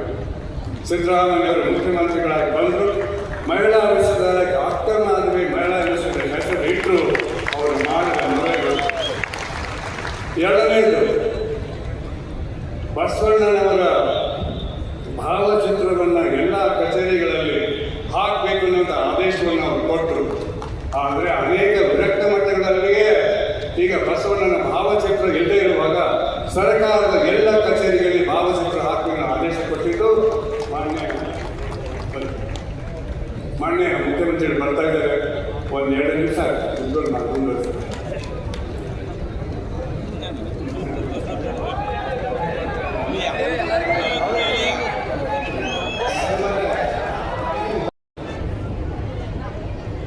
ಇಲ್ಲಿ ನೆರೆದಿರ್ತಕ್ಕಂಥ ಎಲ್ಲ ಆತ್ಮೀಯರೇ, ಸುದ್ದಿ ಮಾಧ್ಯಮದ, ಚಿತ್ರ ಮಾಧ್ಯಮದ ಗೆಳೆಯರು,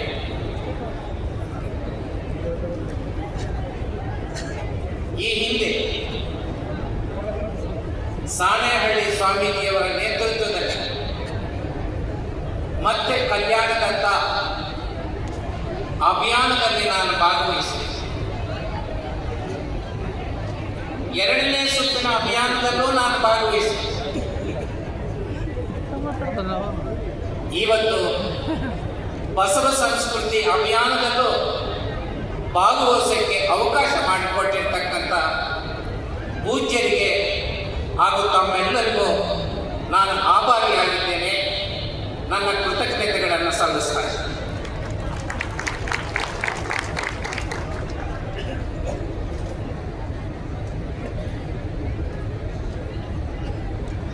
ಕರ್ನಾಟಕ ಸರ್ಕಾರ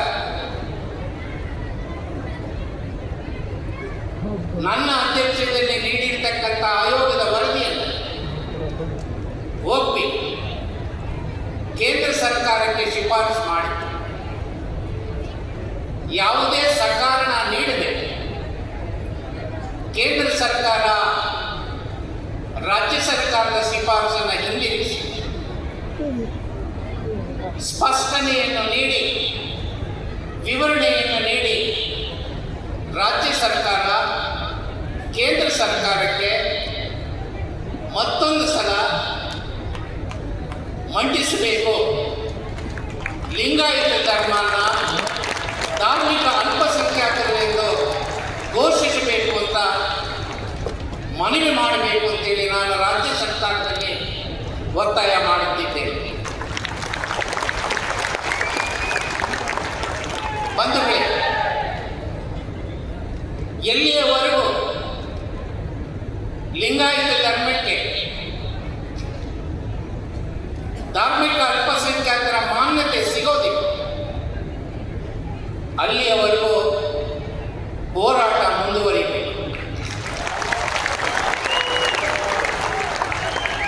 ಈ ಹೋರಾಟದಲ್ಲಿ ನಮ್ಮ ಶತ್ರುಗಳ್ಯಾರು, ನಮ್ಮ ಮಿತ್ರಗಳ್ಯಾರು ಅಂತ ನಾವು ಗುರುತಿಸೋದಕ್ಕೆ ಸಾಧ್ಯ ಆಗಬೇಕು. ನಮ್ಮ ಶತ್ರುಗಳನ್ನ ನಮ್ಮ ಭುಜದ ಮೇಲೆ ಇಟ್ಕೊಂಡು ಕುಣಿಯುತ್ತಾ ಹೋರಾಟ ಮಾಡಿದ್ರೆ ಅದು ಯಶಸ್ಸು ಕಾಣಿಸೋದಿಲ್ಲ. ಶತ್ರುಗಳನ್ನ ಈ ಹೋರಾಟದ ಹೊರಗಡೆ ಇಟ್ಟು ಸಮಾನ ಮನಸ್ಕರನ್ನ ಜೊತೆಯಲ್ಲಿ ಇಟ್ಟುಕೊಂಡು ಒಂದು ಸೈದ್ಧಾಂತಿಕ ಹೋರಾಟ ಮುನ್ನಡೆಯಬೇಕಾಗಿದೆ. ಆ ಹೋರಾಟಕ್ಕೆ ನನ್ನ ಅಭಿಪ್ರಾಯದಲ್ಲಿ ಖಂಡಿತವಾಗಿಯೂ ಜಯ ಸಿಗುತ್ತೆ. ಇವತ್ತೆಲ್ಲ ಆತ್ಮೀಯರೇ, ಕರ್ನಾಟಕ ಸರ್ಕಾರ ಬಸವಣ್ಣನವರನ್ನು ಸಾಂಸ್ಕೃತಿಕ ನಾಯಕನನ್ನಾಗಿ ಘೋಷಣೆ ಮಾಡಿರ್ತಕ್ಕಂಥದ್ದು ಹೆಮ್ಮೆ ಮತ್ತು ಸಂತೋಷದ ವಿಚಾರ ನನಗೆ. ಹಾಗಾಗಿ ಸರ್ಕಾರ ಅಭಿನಂದನೆಗೆ ಅರ್ಹರು ಅಂತ ನಾನು ಅಭಿಪ್ರಾಯ ಪಡುತ್ತೇನೆ. ಆದರೆ ಇಷ್ಟು ಸಾಕ ಇಲ್ಲ. ಆದ್ಮೇಲೆ ನಾಡಿಗೆ ಬಸವ ತತ್ವ ಸಂದೇಶ ಸಾರಬೇಕಾಗಿದೆ. ಸರ್ಕಾರದ ಶಾಸಕಾಂಗ, ಕಾರ್ಯಾಂಗ ಮತ್ತು ನ್ಯಾಯಾಂಗದ ಪ್ರತಿನಿಧಿಸುವ ಚಟುವಟಿಕೆಗಳಲ್ಲಿ ಬಸವ ತತ್ವ ಪ್ರತಿಬಿಂಬಿಸಿದರೆ ಮಾತ್ರ ಬಸವಣ್ಣನವರನ್ನ ಸಾಂಸ್ಕೃತಿಕ ನಾಯಕನನ್ನಾಗಿ ಘೋಷಣೆ ಮಾಡಿದ್ದಕ್ಕೆ ಸಾರ್ಥಕತೆ ಸಿಗುತ್ತೆ. ಅಂದರೆ ನಮಗೆ ಜವಾಬ್ದಾರಿ ಇಲ್ವಾ? ಬಸವ ಧರ್ಮ ಬೇರೆ, ಬಸವ ತತ್ವ ಬೇರೆ. ಬಸವ ಧರ್ಮನ ಯಾರಿಗೆ ಇಷ್ಟ ಇದೆಯೋ ಅವರು ಅನುಸರಿಸ.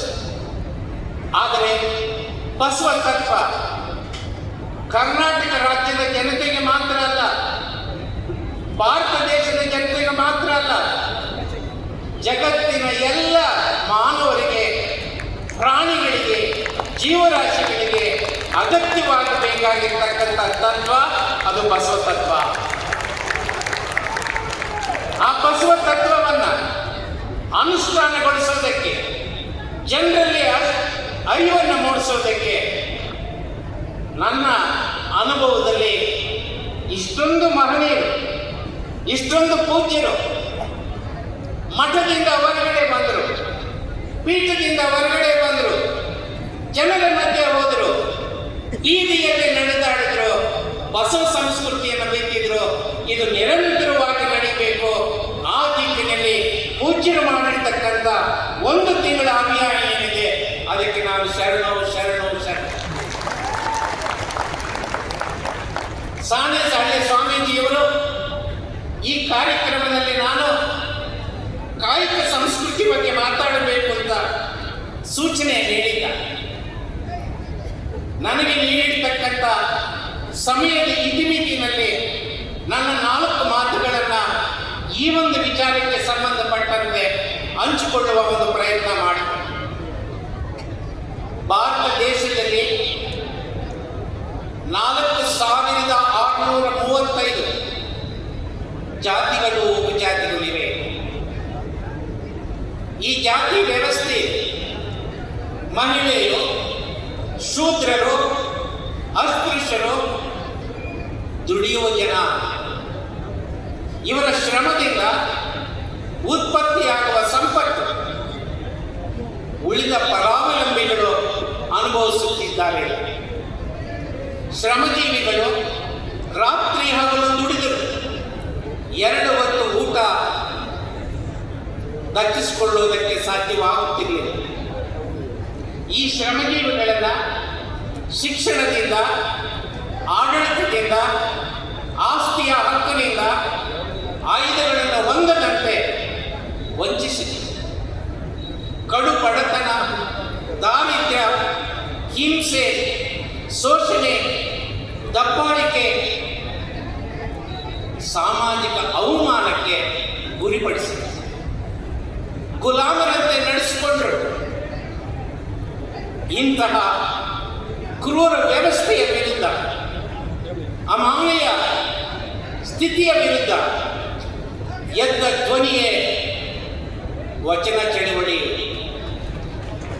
ಈ ವಚನ ಚಳವಳಿಯಲ್ಲಿ ವಚನಕಾರರು 100 ಸಾವಿರಾರು ವಚನಗಳನ್ನು ಶ್ರಮಜೀವಿಗಳ ಶ್ರಮಶಕ್ತಿಯ ಶ್ರಮ ಸಂಸ್ಕೃತಿಯ ಬಗ್ಗೆ ಬರೆದಿದ್ದಾರೆ. ಆ ಎಲ್ಲ ವಚನಗಳನ್ನು ನಾನು ಓದುವುದಕ್ಕೆ ಹೋಗುವುದಿಲ್ಲ. ಆದರೆ ಎಲ್ಲ ವಚನಗಳ ಸಾರಾಂಶ ಏನಿದೆ ಅಂತಂದರೆ, ಜಗತ್ತಿನ ಹೆಚ್ಚಿನ ದಾರ್ಶನಿಕರು ಈ ಜನ್ಮದಲ್ಲಿ ಕಾಯಕ ಮಾಡಿದರೆ ಮುಂದಿನ ಜನ್ಮದಲ್ಲಿ ಕೈಲಾಸಕ್ಕೆ ಹೋಗುತ್ತಾರೆ ಎಂದು ಸಾರಿತು. ಆದರೆ ವಚನಕಾರರು ಕಾಯಕವೇ ಕೈಲಾಸವೆಂದು ಹೊಸ ತಾತ್ಪರ್ಯ ಬರೆದರು. ಪ್ರತಿಯೊಬ್ಬರು ದುಡಿದು ಸಂಪಾದನೆ ಮಾಡಿ ಬದುಕಬೇಕು. ಅವರು ಅಲ್ಲಿಗೆ ನಿಲ್ಲಿಲ್ಲ ಬಂಧುಗಳೇ. ದೇವರೂ ಸಹ ದುಡಿದು ತನ್ನ ಎಕ್ಸಿಸ್ಟೆನ್ಸ್ ರುಜುವಾತುಪಡಿಸಬೇಕು ಹೊರತು ದೇವರು ಕೂಡ ಕೂತು ತಿನ್ನುವಂಗಿಲ್ಲ ಅಂತೇಳಿ ವಚನಕಾರರು ಸಾರಿದರು. ಮಾಡುವಂಥ ಕಾಯಕ ಭಕ್ತಿ, ಸತ್ಯ, ಶುದ್ಧ ಮನಸ್ಸಿನಿಂದ ಮಾಡಬೇಕೆಂದರು. ಕಾಯಕ ಮಾಡುವಾಗ ದೇವರೇ ಬಂದರು ಹಿಂದು ಮುಂದೆ ನೋಡದೆ ತಮ್ಮ ಕಾಯಕವನ್ನು ಮುಂದುವರಿಸಬೇಕು ಎಂದರು. ಪೂಜೆಗಿಂತ ಕಾಯಕ ಶ್ರೇಷ್ಠವಾದದ್ದೆಂದು ಕಾಯಕವೇ ಪೂಜೆ ಎಂದು ಸಾರಿದರು. ಕಾಯಕದ ಮೇಲೂ ಕೀಳೆಂಬುದಿಲ್ಲ, ಚಿಕ್ಕದು ದೊಡ್ಡದೆಂಬುದಿಲ್ಲ, ಆ ಜಾತಿ ಈ ಜಾತಿ ಎಂಬುದಿಲ್ಲ. ಎಲ್ಲ ರೀತಿಯ ಕಾಯಕವು ಮಹತ್ವತೆ ಎಂದು ವಚನಕಾರರು ಸಾರಿದ್ದಾರೆ. ಸಾಮೂಹಿಕ ದುಡಿಮೆಯಿಂದ ಸಂತೋಷವನ್ನು ಪಡೆಯಬಹುದೆಂದರು. ಸಾಮರ್ಥ್ಯಕ್ಕೆ ಅನುಗುಣವಾಗಿ ದುಡಿಯಬೇಕು. ದುಡಿಮೆಗೆ ಅಗತ್ಯವಾಗಿ ಪ್ರತಿಫಲವನ್ನು ಪಡೆಯಬೇಕು. ಹೆಚ್ಚಿನ ಪ್ರತಿಫಲಕ್ಕೆ ಆಸೆ ಪಡಬಾರದೆಂದು ವಚನಕಾರರು ಸಾರಿದರು. ನಿಮ್ಮ ಕಾಯಕದಿಂದ ಸಿಕ್ಕ ಪ್ರತಿಫಲವನ್ನು ನಿಮಗೆ ಅಗತ್ಯವಿಲ್ಲದಷ್ಟು ಬಳಸ್ಕೋಬೇಕು. ಉಳಿದಿದ್ದನ್ನು ದಾಸೋಹ ಮಾಡಬೇಕು. ದಾನವನ್ನು ಕಿತ್ತಾಕಿ ದಾಸೋಹ ಅಂತಕ್ಕಂಥ ಹೊಸ ತಾತ್ಪರ್ಯವನ್ನು ಈ ಜಗತ್ತಿಗೆ ನೀಡಿದಂಥ ಶ್ರೇಷ್ಠರು ನಮ್ಮ ವಚನಕಾರ. ಬಹುಶಃ ಜಗತ್ತಿನ ಯಾವ ಧರ್ಮದಲ್ಲೂ, ಯಾವ ನಾಗರಿಕತೆಯಲ್ಲಿ, ಯಾವ ಸಂತರು ಕೂಡ ಇಂಥ ಮಹತ್ತರ ವಿಚಾರಗಳನ್ನು ಕಾಯಕಕ್ಕೆ, ಶ್ರಮಶಕ್ತಿಗೆ, ಶ್ರಮಿಕರ ಬಗ್ಗೆ ಹೇಳಿಲ್ಲ ಅಂತಕ್ಕಂಥದ್ದು ನನ್ನ ಅಭಿಪ್ರಾಯ. ಇದನ್ನು ಅರಿತೆ ನಮ್ಮ ಹಿರಿಯರು ನಮ್ಮ ಸಂವಿಧಾನದಲ್ಲಿ ಅನೇಕ ಅನುಚ್ಛೇದಗಳಲ್ಲಿ ಕಾಯಕಕ್ಕೆ ಸಂಬಂಧಪಟ್ಟಂತ ವಿಚಾರಗಳನ್ನು ಅಳವಡಿಸಿದ್ದಾರೆ. ನಾನು ಒಂದೊಂದು ಅನುಚ್ಛೇದವನ್ನು ವಿವರಣೆ ಮಾಡಿ ನಿಮಗೆ 1 ಗಂಟೆ ನಮ್ಮ ಸಂವಿಧಾನದಲ್ಲಿ ಕಾಯಕಕ್ಕೆ, ಕಾರ್ಮಿಕರಿಗೆ, ಕಲ್ಯಾಣಕ್ಕೆ ಏನು ಮಹತ್ವ ಇದೆ ಅಂತ ಹೇಳ್ಬೋದು. ಆದರೆ ಈ ಸಂದರ್ಭದಲ್ಲಿ ಇಷ್ಟು ಮಾತ್ರ ಹೇಳಲಿಕ್ಕೆ ಇಷ್ಟಪಡ್ತೀನಿ. 106 ವರ್ಷಗಳಿಂದ ಮುಂದುವರಿಸಿಕೊಂಡು ಬಂದಿದ್ದ ಜಾತಿ ಪದ್ಧತಿಯನ್ನು ರದ್ದುಪಡಿಸಲಾಗಿದೆ. ಜೀತ ಕಾರ್ಮಿಕರನ್ನು ಮುಕ್ತಿಗೊಳಿಸಲಾಗಿದೆ. ಮಾನವನ ಮಾರಾಟ ನಿಷೇಧಿಸಲಾಗಿದೆ. ಜಾತಿಗೊಂದು ಕಸುಬು ಮತ್ತು ಅದು ವಂಶ ಪಾರಂಪರ್ಯವಾಗಿದ್ದನ್ನು ರದ್ದುಪಡಿಸಿ ಯಾವುದೇ ಜಾತಿಯ ವ್ಯಕ್ತಿ ಯಾವುದೇ ವೃತ್ತಿಯನ್ನು ಮಾಡುವ ಸ್ವಾತಂತ್ರ್ಯವನ್ನು ನೀಡಲಾಗಿದೆ. ಕಾನೂನಿನ ದೃಷ್ಟಿಯಲ್ಲಿ ಎಲ್ಲರೂ ಸಮಾನರು ಮತ್ತು ಎಲ್ಲರಿಗೂ ಸಮಾನ ಕಾನೂನಿನ ರಕ್ಷಣೆ. ಜಾತಿ ಭೇದವಿಲ್ಲದೆ, ಧರ್ಮ ಭೇದವಿಲ್ಲದೆ, ಲಿಂಗ ಭೇದವಿಲ್ಲದೆ, ವರ್ಗ ಭೇದವಿಲ್ಲದೆ, ಭಾಷಾ ಭೇದವಿಲ್ಲದೆ ಎಲ್ಲರಿಗೂ ಕೂಡ ಕಾನೂನಿನಲ್ಲಿ ಸಮಾನರು. ಎಲ್ಲರಿಗೂ ಕಾನೂನಿನ ಸಮಾನ ರಕ್ಷಣೆ, ಎಲ್ಲರಿಗೂ ಕಾನೂನಿನಲ್ಲಿ ಸಮಾನ ಅವಕಾಶಗಳನ್ನು ನಮ್ಮ ಸಂವಿಧಾನದಲ್ಲಿ ಘೋಷಿಸಿದ್ದಾರೆ. ಬಾಲ ಕಾರ್ಮಿಕ ಪದ್ಧತಿಯನ್ನು ರದ್ದುಪಡಿಸಲಾಗಿದೆ. ಕಾರ್ಮಿಕರು ಸಂಘ ಸಂಸ್ಥೆಗಳನ್ನು ರಚಿಸಿಕೊಳ್ಳುವ ಹಕ್ಕನ್ನು ನೀಡಿದ್ದಾರೆ. ದೇಶದ ಯಾವುದೇ ಭಾಗದಲ್ಲಿ ಸಂಚರಿಸಿ ತಮ್ಮ ದುಡಿಮೆಯನ್ನು ಮಾಡಬಹುದು, ವೃತ್ತಿಯನ್ನು ಮಾಡಬಹುದು, ವ್ಯಾಪಾರವನ್ನು ಮಾಡಬಹುದು, ಕಸುಬನ್ನು ಮಾಡಬಹುದು ಅಂತಕ್ಕಂಥ ಸ್ವಾತಂತ್ರ್ಯವನ್ನು ನೀಡಿದ್ದಾರೆ. ಕಾರ್ಮಿಕರ ಕಲ್ಯಾಣಕ್ಕೆ ಅನೇಕ ನೆರವನ್ನು ನೀಡಲಾಗಿದೆ. ಹಾಗಾಗಿ ಇಂತಹ ನಮ್ಮ ಸಂವಿಧಾನ ಇಷ್ಟೆಲ್ಲ ಹಕ್ಕುಗಳನ್ನು ನೀಡಿ ಕಾರ್ಮಿಕರ ಹಿತವನ್ನು ಕಾಪಾಡಿದೆ. ಶ್ರಮಶಕ್ತಿಗೆ ಬೆಲೆ ಕೊಟ್ಟಿದೆ. ಶ್ರಮಿಕರ ಕಲ್ಯಾಣಕ್ಕೆ ಅನೇಕ ಕಾರ್ಯಕ್ರಮಗಳನ್ನು ಹಮ್ಮಿಕೊಂಡಿದೆ. ಇದರೆಲ್ಲದರ ಪರಿಣಾಮವಾಗಿ ಈ ದೇಶದ ದುಡಿಯುವ ವರ್ಗ, ಶ್ರಮಜೀವಿಗಳು ಒಂದಷ್ಟು ಹಕ್ಕುಗಳನ್ನು ಇವತ್ತು ಅನುಭವಿಸ್ತಾ ಇದ್ದಾರೆ. ಅದಕ್ಕೆ ಕಾರಣ ನಮ್ಮ ಸಂವಿಧಾನ. ನಮ್ಮ ಸಂವಿಧಾನಕ್ಕೆ ಪ್ರೇರಣೆ ನಮ್ಮ ವಚನದಲ್ಲಿ. ಆದರೆ ಇವತ್ತು ಸಂಕಷ್ಟದ ಪರಿಸ್ಥಿತಿಯಲ್ಲಿ ಈ ದೇಶದ ದುಡಿಯುವ ವರ್ಗ ಏನನ್ನು ಗಳಿಸಿತ್ತು ಅದನ್ನು ಕಳ್ಕೊಳ್ತಕ್ಕಂಥ ಪರಿಸ್ಥಿತಿಯಲ್ಲಿ ಇವತ್ತು ನಾವಿದ್ದೀವಿ. ಆದ್ದರಿಂದ ಇವತ್ತು ನಮಗೆ ಇಂಥ ಸಂಕಷ್ಟ ಪರಿಸ್ಥಿತಿಯಲ್ಲಿ ನಾವು ಸಂವಿಧಾನವನ್ನು ಉಳಿಸ್ಕೋಬೇಕಾಗಿದೆ, ವಚನಗಳನ್ನು ಉಳಿಸ್ಕೋಬೇಕಾಗಿದೆ, ವಚನಗಳನ್ನು ಅನುಷ್ಠಾನಕ್ಕೆ ತರಬೇಕಾಗಿದೆ, ಸಂವಿಧಾನವನ್ನು ಅನುಷ್ಠಾನಕ್ಕೆ ತರಬೇಕಾಗಿದೆ. ವಚನಗಳು ಮತ್ತು ಸಂವಿಧಾನ ಈ ನಾಡಿನ ಜನತೆಯನ್ನ, ಈ ದೇಶದ ಜನತೆಯನ್ನ, ಈ ಜಗತ್ತಿನ ಜನತೆಯನ್ನ ಮುನ್ನಡೆಸಲಿ ಎಂದು ಹಾರೈಸಿದ ಅವಕಾಶಕ್ಕಾಗಿ ಎಲ್ಲರನ್ನೂ ಅಭಿನಂದಿಸಿ ವಂದಿಸಿ ನನ್ನ ಮಾತನ್ನು ಮುಗಿಸ್ತಾ ಇದ್ದೇನೆ. ನಮಸ್ಕಾರ. ಅತ್ಯಂತ ಚಿಂತನಪರ ಮಾತು.